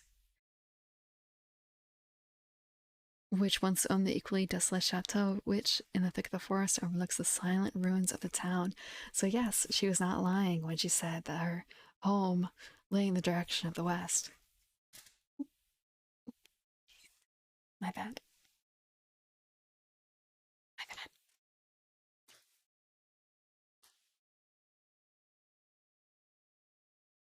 Do you think, I said at length, that you will ever confide fully in me? She turned round smiling, but made no answer, only continued to smile at me. You won't answer that? You can't, I said. You can't answer pleasantly. I ought not to have asked you. You were quite right about that. You were quite right to ask me that, or anything. You do not know how dear you are to me, or you cannot think any confidence too great to look for. But I am under vows, no none have so awfully, and I dare not tell my story yet, even to you.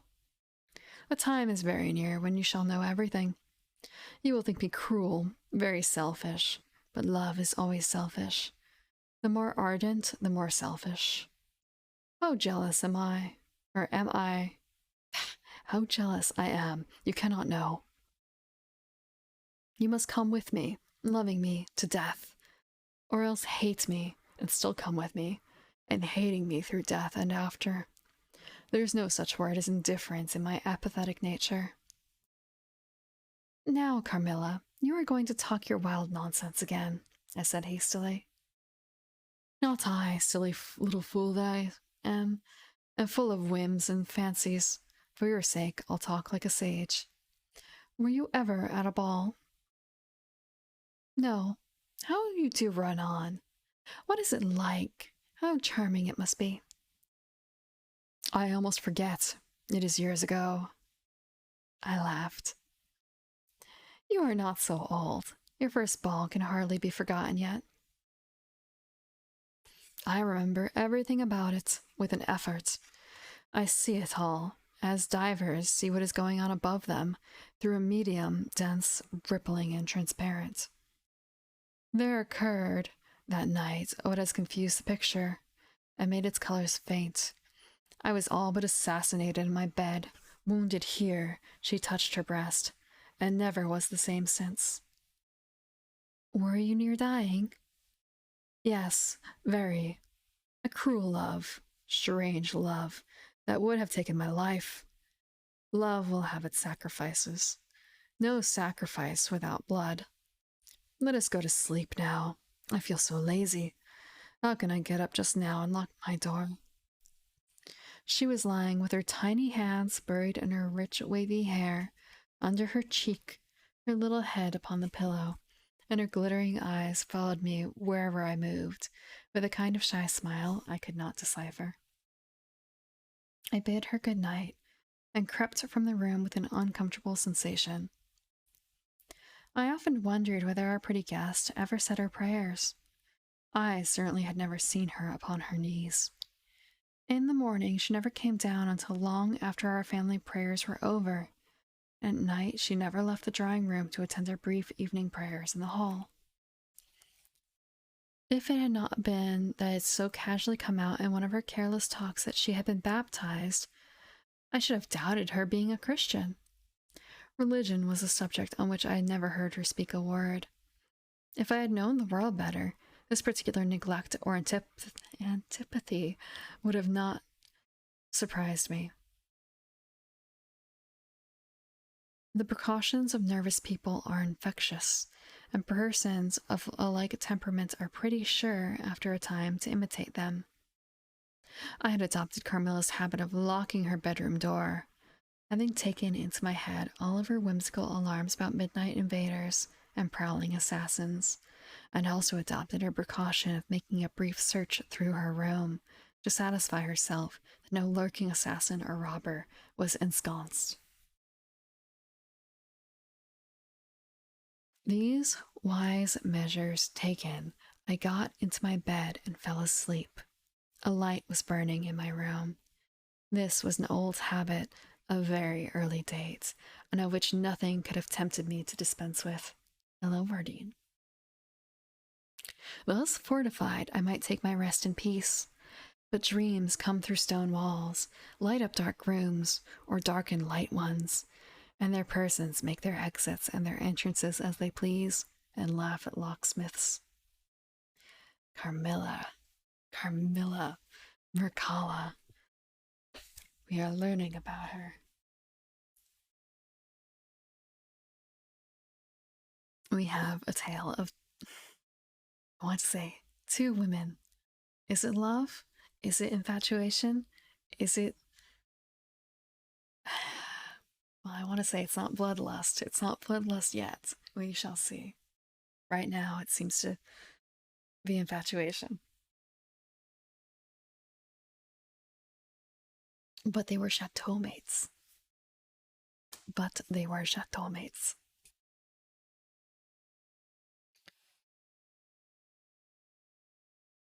I had a dream that night that was the beginning of a very strange agony.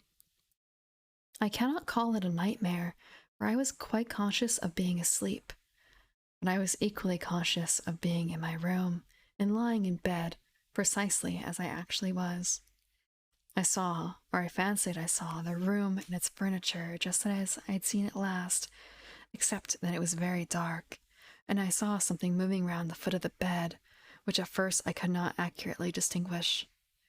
But as soon as I saw that it was a sooty black animal that resembled a monstrous cat, it appeared to me about 4 or 5 feet long, for it measured fully the length of the hearth rug as it passed over it. And it continued toing and froing with the lithe, sinister restlessness of a beast in a cage. I could not cry out, although, as you may suppose, I was terrified. Its pace was growing faster, and the room rapidly darker and darker, and at length so dark that I could no longer see anything of it but eyes. I felt it spring lightly on the bed. The two broad eyes approached my face, and suddenly I felt a stinging pain as if two large needles darted, an inch or two apart, deep into my breast. I awoke with a scream. The room was lighted by the candle that burnt there all through the night, and I saw a female figure standing at the foot of the bed, a little at the right side.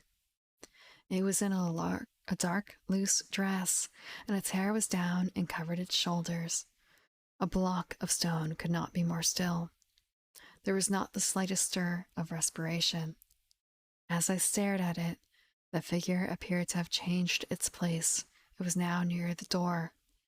Then, close to it, the door opened, and it passed out. I was now relieved and able to breathe and move. My first thought was that Carmilla had been playing a trick, and that I had forgotten to secure my door.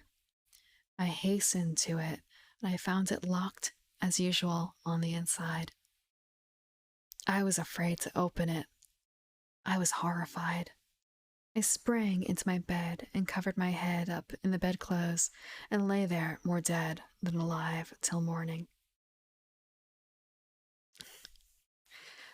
This seems very familiar.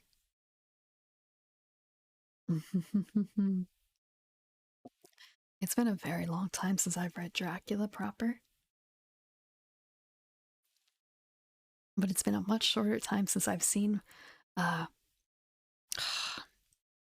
the title of the film is Bram Stoker's Dracula, but it was done by Francis Ford Coppola, right? Is that correct?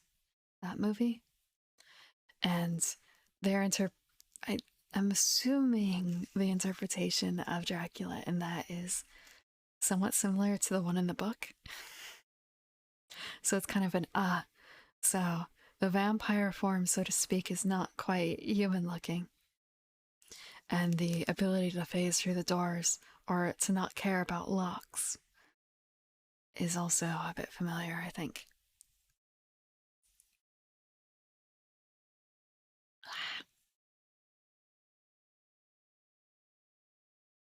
7.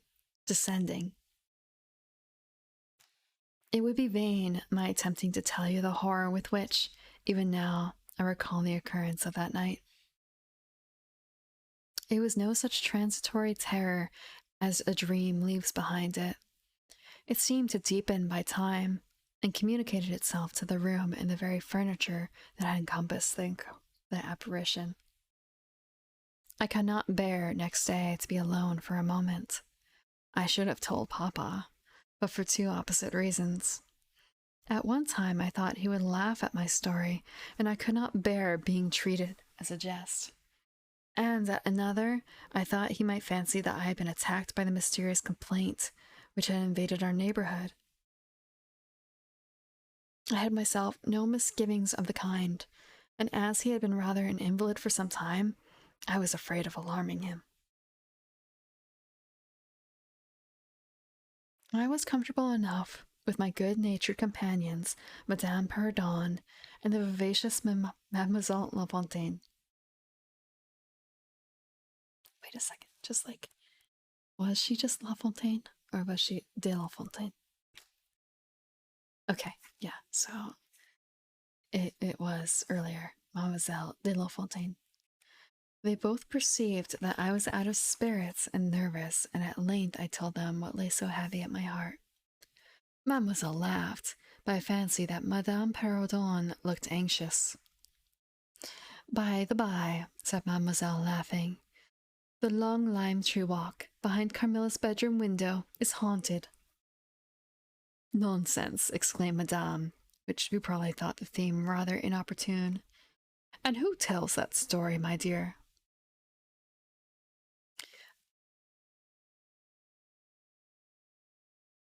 Ah, Martin says that he came up twice when the old yard gate was being repaired before sunrise, and twice he saw the same female figure walking down the lime tree avenue. So he well might, as long as there are cows to milk in the river fields, said Madame. I dare say, but Martin chooses to be frightened, and never did I see a fool more frightened. You must not say a word about it to Carmilla, because she can see down that walk from her room window, I interposed, and she is, if possible, a greater coward than I. Carmilla came down rather later than usual that day. I was so frightened last night, she said as soon as we were together, and I am sure I should have something. I am sure I should have seen something dreadful if it had not been for that charm I bought from the poor little hunchback whom I had called such hard names. I had a dream of something black coming round my bed, and I awoke in a perfect horror, and I really thought, for some seconds, I saw a dark figure near the chimney-piece. But I felt under my pillow for my charm, and the moment my fingers touched it, the figure disappeared, and I felt quite certain only that I had it by me. That something frightful would have made its appearance, and perhaps throttled me, as it did those poor people we heard of. Well, listen to me, I began, and recounted my adventure, at the recital of which she appeared horrified. And had you the charm near you? She asked, earnestly. No, I had dropped it into a china vase in the drawing room, but I shall certainly take it with me tonight, as you've so much faith in it.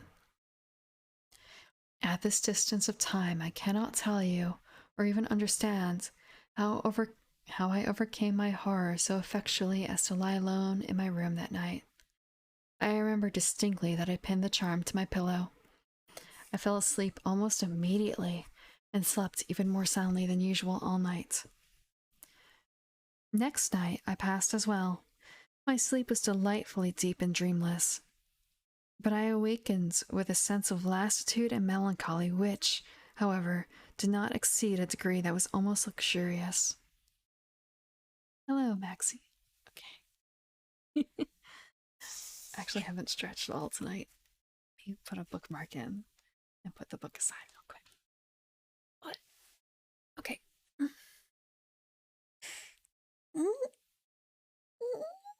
Okay. Okay. Actually, I'm going to take the opportunity to also take a sip. Also, thank you for the follow, Maxie Wolf. And back to Carmilla. Back to Carmilla.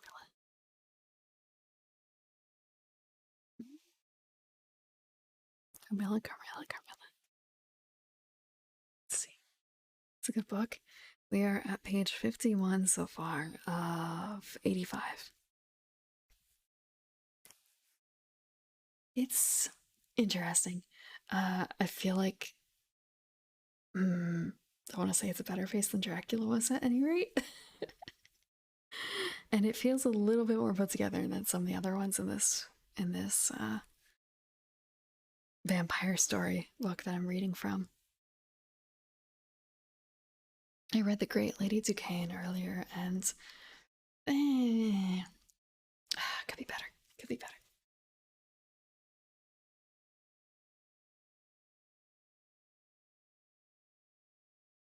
Well, I told you so, said Carmilla, when I described my quiet sleep. I had such a delightful sleep myself last night. I pinned the charm to the breast of my night-dress. It was too far away the night before. I am quite sure it was all fancy except the dreams. I used to think that evil spirits made dreams, but our doctor told me it is no such thing. Only a fever passing by, or some other malady, as they often do, he said, knocks at the door, and not being able to get in, passes on without alarm. That's fine. That's fine. I don't mind if they sleep. Someone else has described it as a captive audience.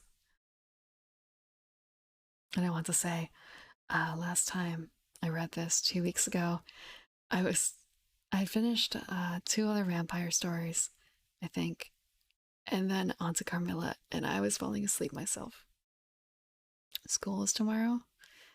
I want to say, you're still in school. It's a bit young. It's a bit young. And also, tomorrow is Halloween. It's a shame. It's a shame that there's still school on Halloween. But another, 6 years or so? Another 6 years. Maybe less. It will be back to a pleasant time of weekend Halloween. Oh, you're in high school. Quite young, quite young. You're. I probably have some relatives your age. But just thinking, like, you might even be half my age.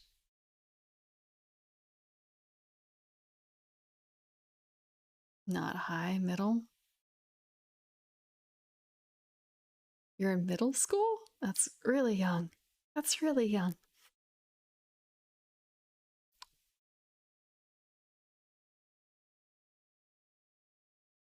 That's still so young. You're.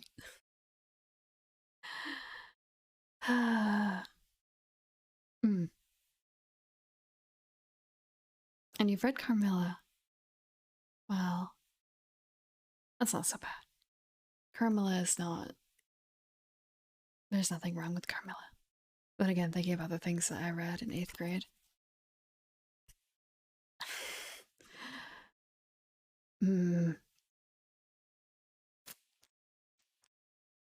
Let's see.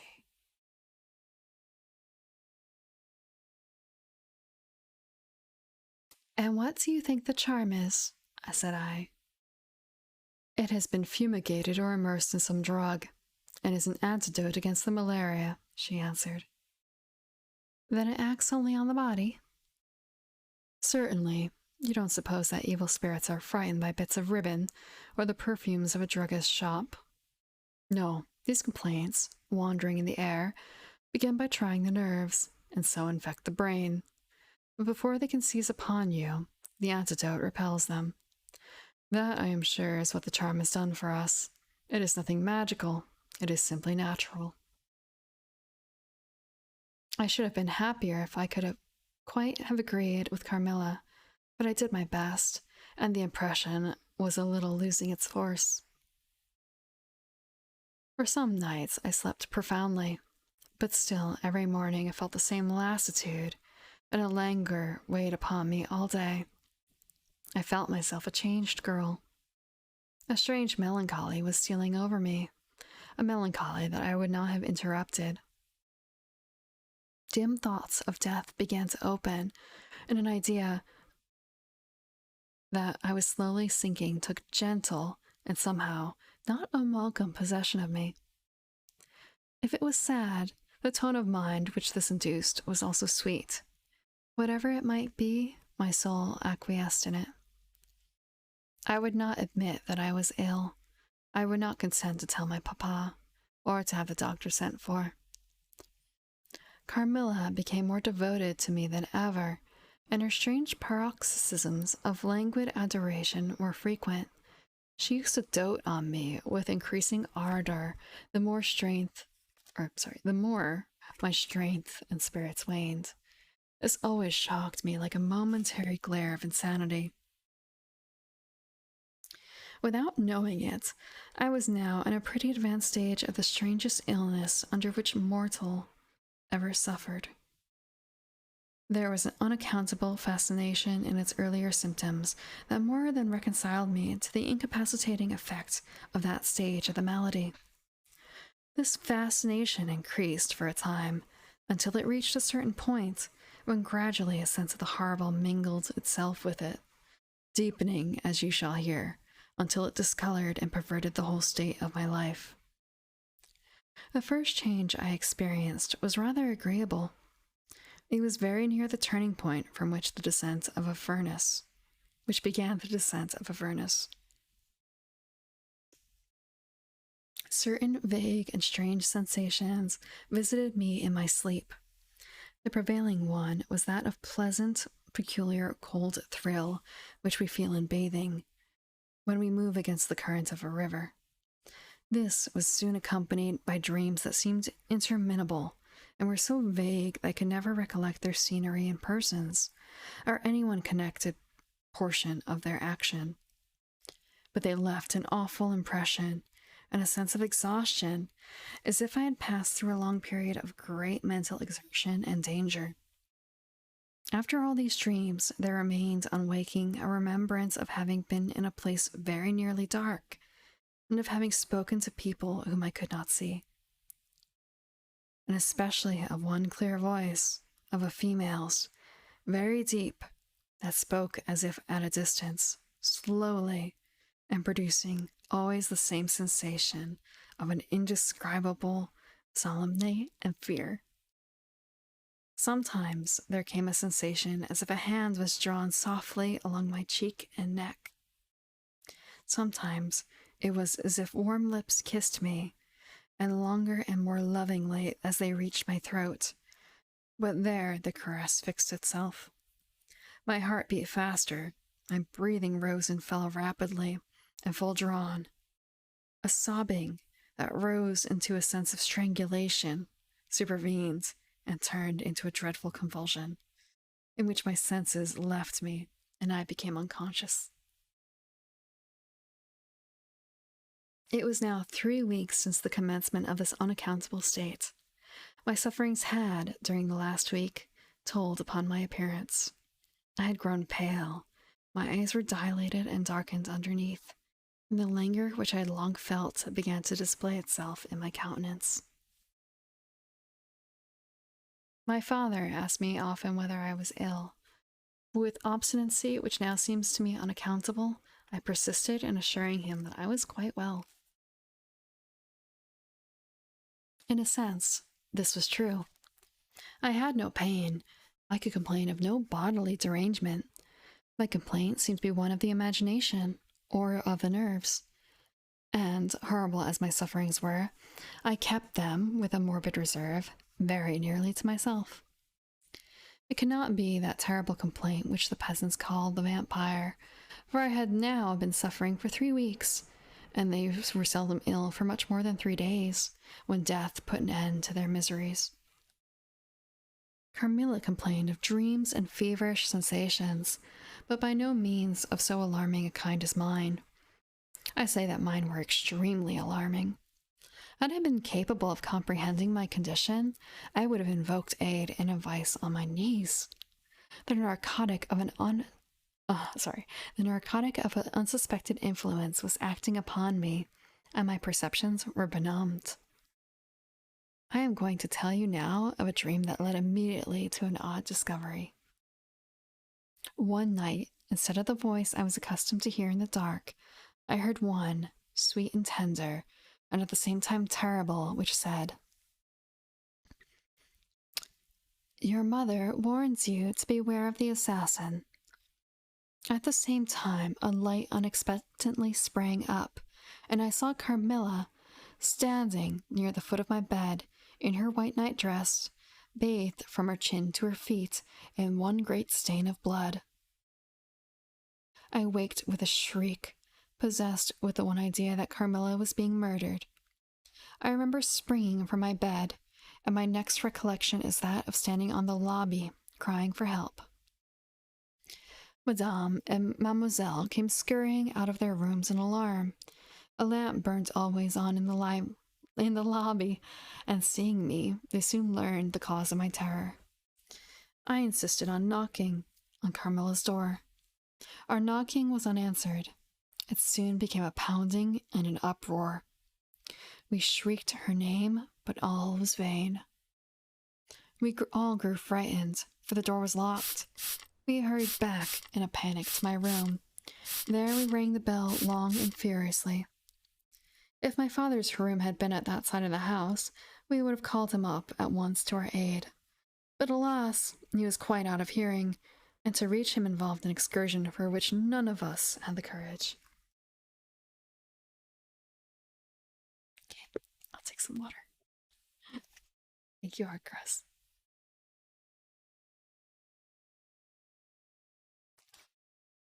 Servants, however, soon came running up the stairs.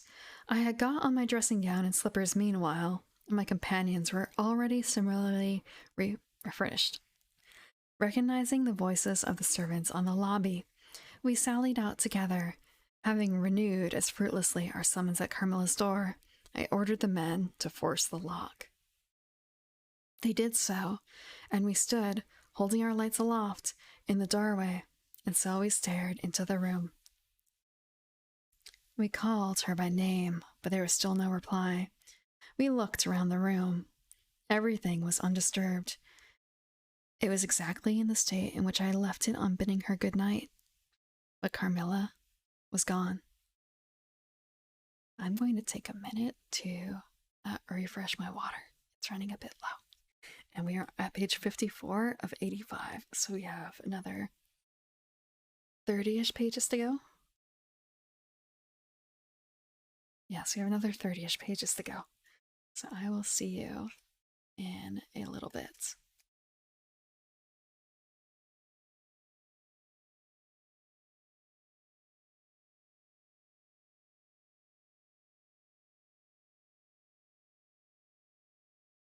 Okay, we are back. I hadn't realized before that the audio had become muted. I think when you know what? When I let the book hit the table earlier, I must have done something. I'm gonna take a quick sip and then we can start the next section of the book.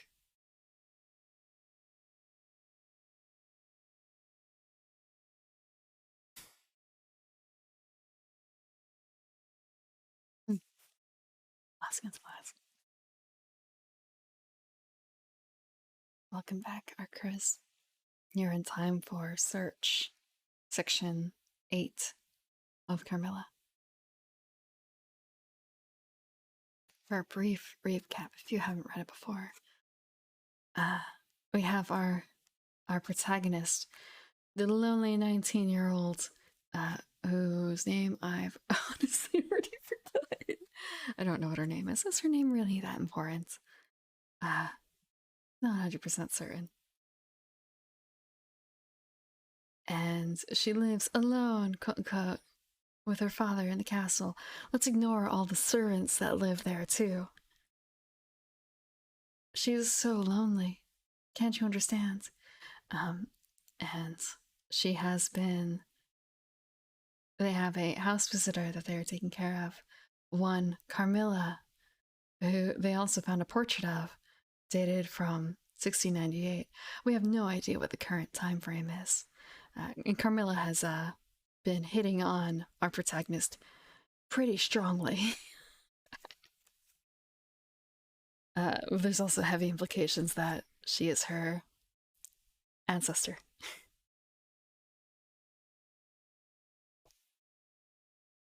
And so Carmilla has been staying in the family chateau here. And now Carmilla has disappeared. Carmilla has disappeared. 8. Search. At sight of the room, perfectly undisturbed except for our violent entrance, we began to cool a little, and soon recovered our senses sufficiently to dismiss the men. It had struck Mademoiselle that possibly Carmilla had been wakened by the uproar at her door, and in her first panic had jumped from her bed and hid herself in a press, or behind a curtain from which she could not, of course, emerge until the major domo and his men had withdrawn. We now recommenced our search and began to call her by name again. It was all to no purpose. Our perplexity and agitation increased. We examined the windows, but they were secured. I implored of Carmilla, if she had concealed herself, to play this cruel trick no longer, to come out, and to end our anxieties. It was all useless. I was, by this time, convinced that she was not in the room, nor in the dressing room, the door of which was still locked on this side. She could not have passed it. I was utterly puzzled. Had Carmilla discovered one of those secret passages which the old housekeeper said were known to exist in the Schloss, although the true condition of their exact situation had been lost? A little time would, no doubt, explain all, utterly perplexed as, for the present, we were. It was past 4 o'clock, and I preferred passing the remaining hours of darkness in Madame's room. Daylight brought no solution of the difficulty.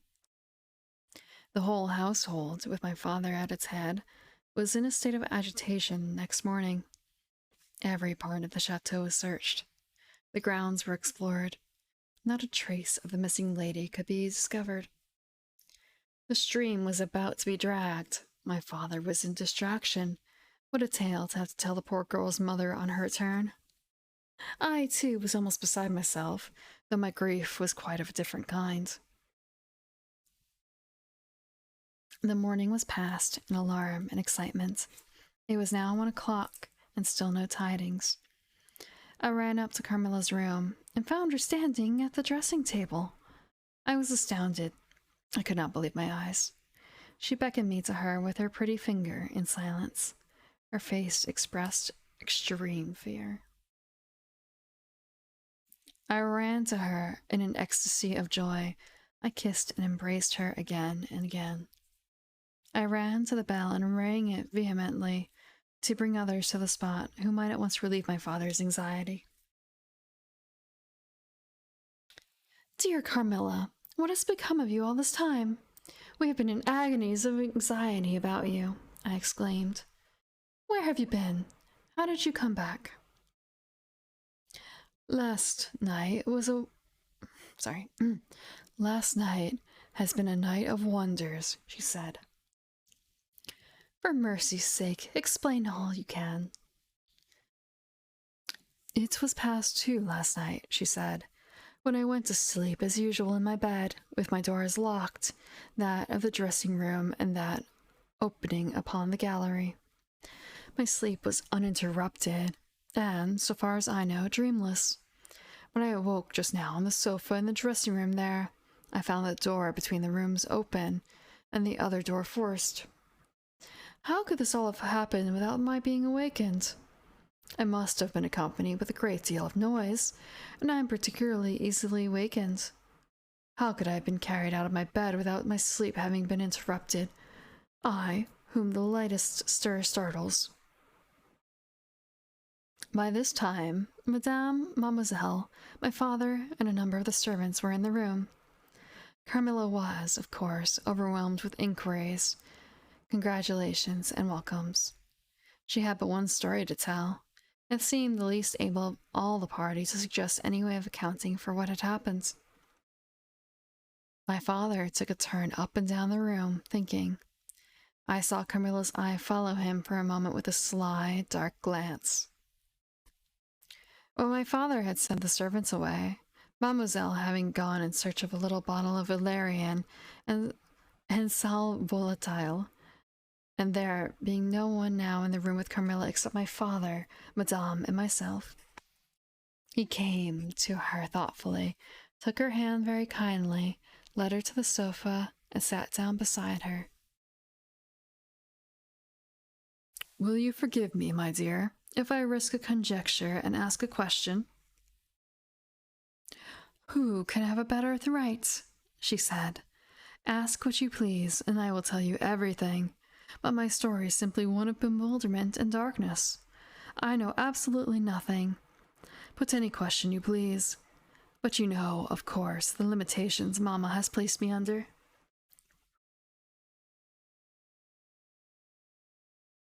Perfectly, my dear child. I need not approach the topics on which she desires our silence. Now, the marvel of last night consists in your having been removed from your bed and your room without being wakened, and this removal having occurred apparently while the windows were still secured, and the two doors locked upon the inside. I will tell you my theory, and first ask you a question. Carmilla was leaning on her hand dejectedly. Madame and I were listening breathlessly. Now, my question is this. Have you ever been suspected of walking in your sleep? Never, since I was very young indeed. But you did walk in your sleep when you were young? Yes, I know I did. I have been told so often by my old nurse. My father smiled and nodded. Well, what happened, or what has happened, is this. You got up in your sleep, unlocked the door, not leaving the key as usual in the lock, but taking it out and locking it on the outside. You again took the key out and carried it away with you to some one of the 25 rooms on this floor, or perhaps upstairs or downstairs. There are so many rooms and closets, so much heavy furniture, and such accumulations of lumber that require a week to search this old house thoroughly.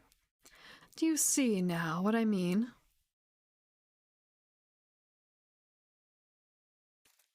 I do, but not all, she answered. Oh, thank you for the follow, Chris. I'm sorry I missed that earlier. I've been switching up positions a little bit, and sometimes it blocks the screen with the book. And how, Papa, do you account for her finding herself on the sofa in the dressing room, which we had searched so carefully? She came there after you had searched it, still in her sleep, and at last awoke spontaneously. It was as much a surprise to find herself where she was as anyone else. I wish all mysteries were as easily and innocently explained as yours, Carmilla, he said, laughing. And so we may congratulate ourselves on the certainty that the most natural explanation of the occurrence is the one that involves no drugging, no tampering with locks, no burglars, or poisoners, or witches. Nothing that need alarm Carmilla or anyone else for our safety. Carmilla was looking charmingly. Nothing could be more beautiful than her tints. Her beauty was, I think, enhanced by that graceful languor that was peculiar to her. I think my father was silently contrasting her looks with mine, for he said,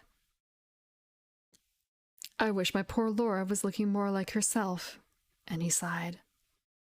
So our alarms were happily ended, and Carmilla restored to her friends, just thinking, Laura is her name. I don't think we had that before, did we?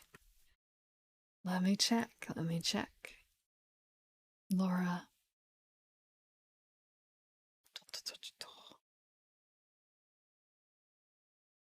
She did remark upon having an English name. She bears an English name, yes.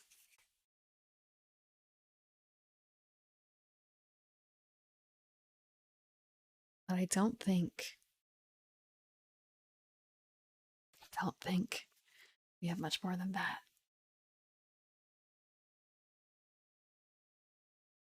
Hmm.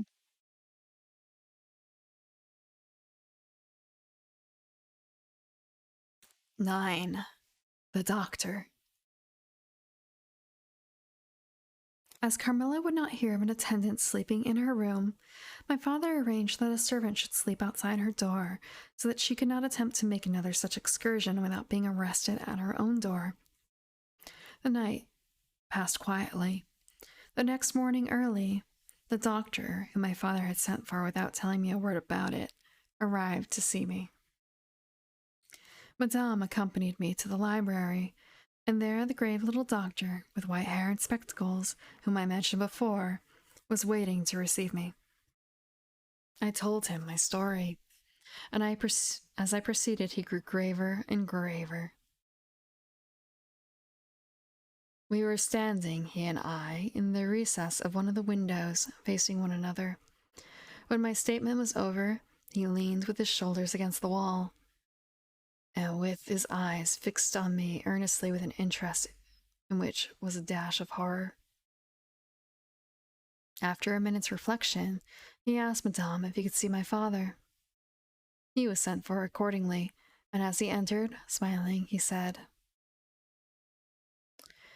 "I dare say, doctor, you are going to tell me that I am an old fool for having brought you here. I hope I am." But his smile faded into shadow as the doctor, with a very grave face, beckoned him to him. He and the doctor talked for some time in the same recess where I had just conferred with the physician. It seemed an earnest and argumentative conversation. The room is very large, and I and Madame stood together, burning with curiosity, at the further end. Not a word we could hear, however, for they spoke in a very low tone, and the deep recess of the window quite concealed the doctor from view, and very nearly my father, whose foot, arm, and shoulder only we could see. And the voices were, I suppose, all the less audible for the sort of closet which the thick wall and window formed. After a time, my father's face looked into the room. It was pale, thoughtful, and, I fancied, agitated. "Laura, dear, come here for a moment." "Madame, we shan't trouble you," the doctor says, "at present." Accordingly, I approached, for the first time a little alarmed, for, although I felt very weak, I did not feel ill, and strength, one always fancies, is a thing that may be picked up when we please. My father held out his hand to me as I drew near, but he was looking at the doctor, and he said, "It certainly is very odd. I don't understand it quite. Laura, come here, dear. Now attend to Dr. Spielsberg and recollect yourself. You mentioned a sensation like that of two needles piercing the skin, somewhere about your neck, on the night when you experienced your first horrible dream. Is there still any soreness?" "None at all," I answered. "Can you indicate with your finger about the point at which you think this occurred?" "Very little below my throat. Here," I answered.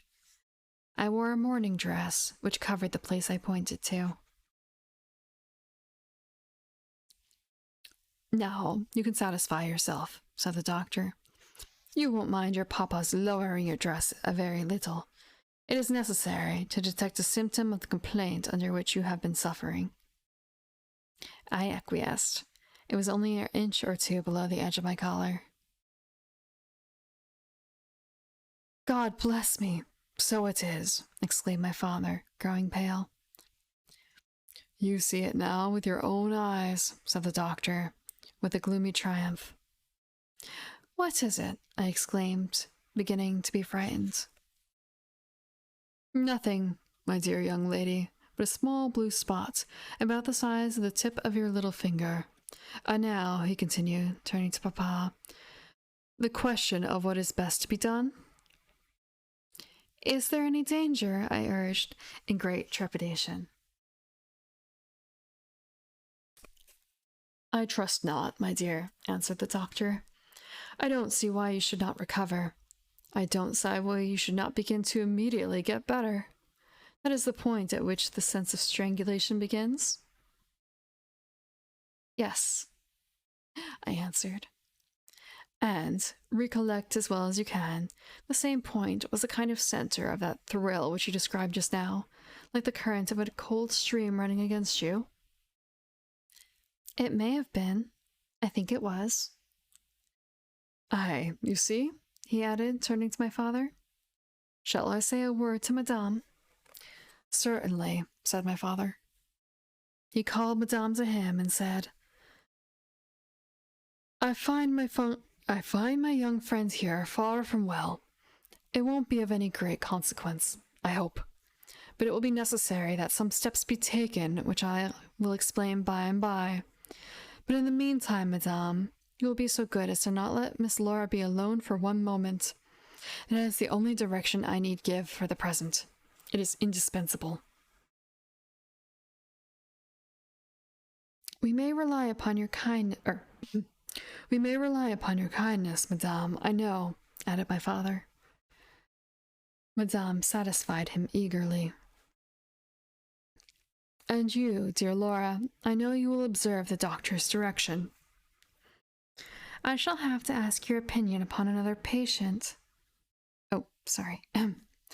I shall have to ask your opinion upon another patient whose symptoms slightly resemble those of my daughter that I have just been detailed to you. Very much milder in degree, but I believe quite the same sort. She is a young lady, our guest, but as you say you will be passing this way again this evening, you can't do better than to take your supper here, and you can then see her. She does not come down till afternoon. I thank you, said the doctor. I shall be with you then, at about 7 this evening. And then they repeated the directions to me and to Madame, and with this parting charge my father left us and walked out with the doctor, and I saw them pacing together up and down between the old road and the moat, on the grassy platform, in front of the castle, evidently absorbed in earnest conversation. The doctor did not return. I saw him mount his horse there, take his leave, and ride away eastward through the forest. Nearly at the same time I saw the man arrive from Dranfield with the letters, and dismount and hand the bag to my father. In the meantime, Madame and I were both busy, lost in conjecture as to the reason of the singular and earnest direction which the doctor and my father concurred in imposing. Madame, as she afterwards told me, was afraid the doctor apprehended a sudden seizure, and that, without prompt assistance, I might either lose my life in a fit, or at least seriously be hurt.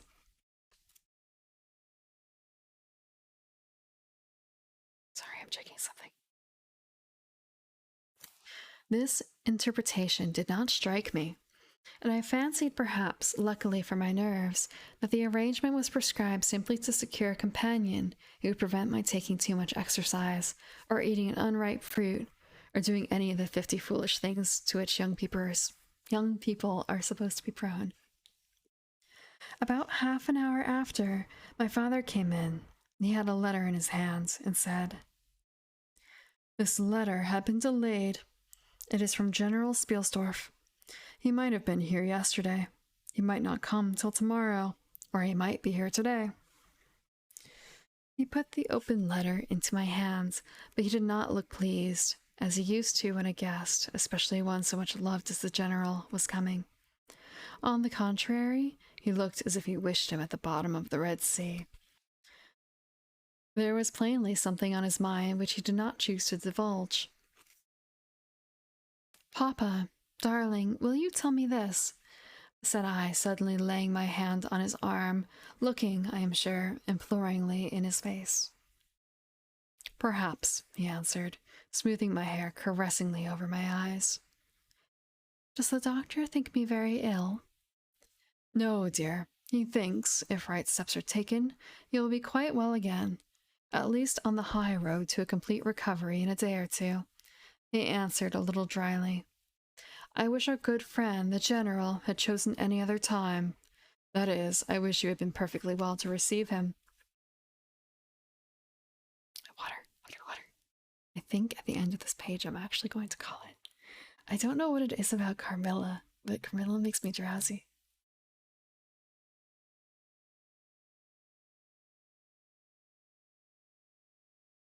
Carmilla makes me so very drowsy. Languid, even. I feel the effects.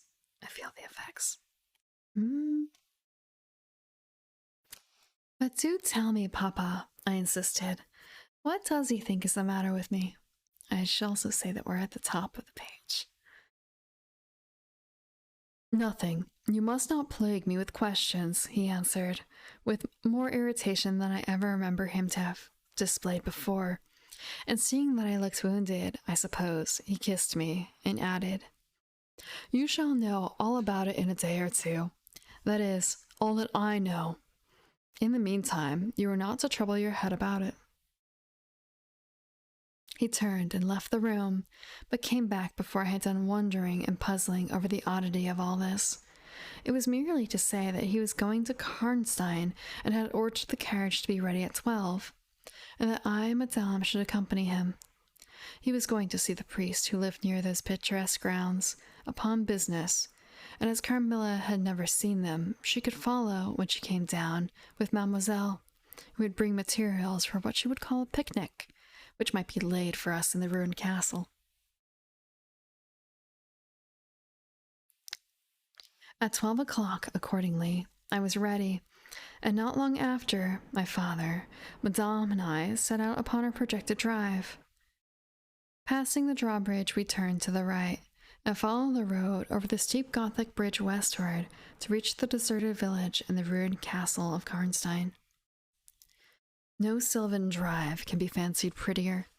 The ground breaks into gentle hills and hollows, all clothed with beautiful wood, totally destitute of the comparative formality which artificial planting and early culture and pruning impart.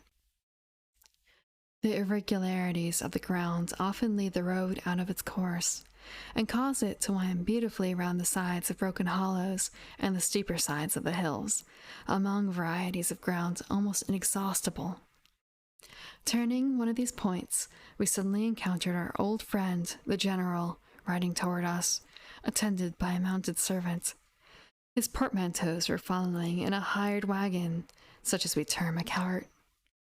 The general dismounted as we pulled up, and, after the usual greetings, was easily persuaded to accept the vacancy in the carriage, and sent his horse on with his servant to the Schloss. And we are going to end it there with the arrival of the general. We have a few more sections left. We have 10, bereaved, 11, the story, 12, the petition, or a petition, 13, the woodsman,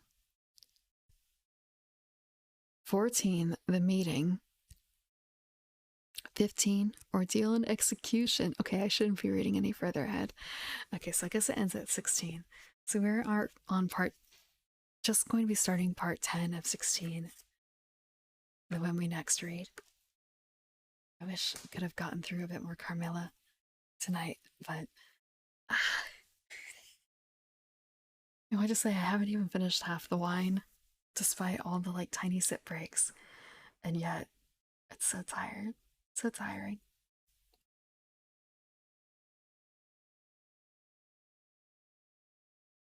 So, thinking, I want to say Tuesday, I think I'm going to be playing another tabletop game. I don't know which one yet, if I'm going to go for a third playthrough of Horrified American Monsters, but perhaps play with Bigfoot and I think it's the Ozark Howler, was it? The furry ones, for once. And I don't know. Oh, no, I know what to do Wednesday. I know what to do Wednesday. Or rather, I might be swapping things around a little bit this week. We will see. We will see. But I should be putting out a schedule either tomorrow or very early Tuesday. And in the meantime, let's see. Who is up? Who is up and awake? Who is up and awake at this hour? It's not particularly late. It's not particularly late. Is there anyone reading? Ah. Mm.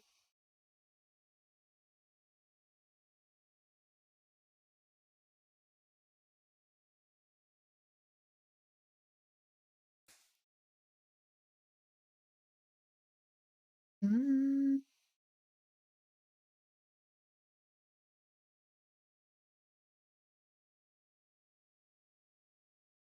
Who is this?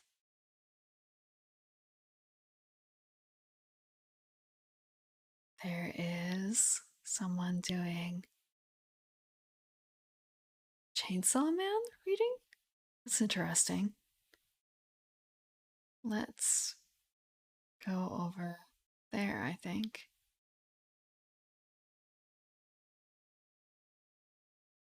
Let's go over there.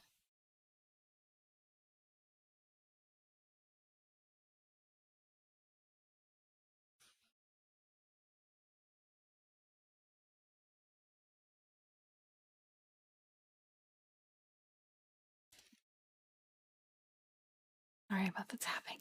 Sorry about the tapping. But mm. So more ASMR going on. It is. It's been fun reading Carmilla. I'm glad that we got much further in it. I am sad that I am unable to continue it any further tonight, but we will finish it. We will get through it. Thank you again very much for joining me tonight, and have a good night.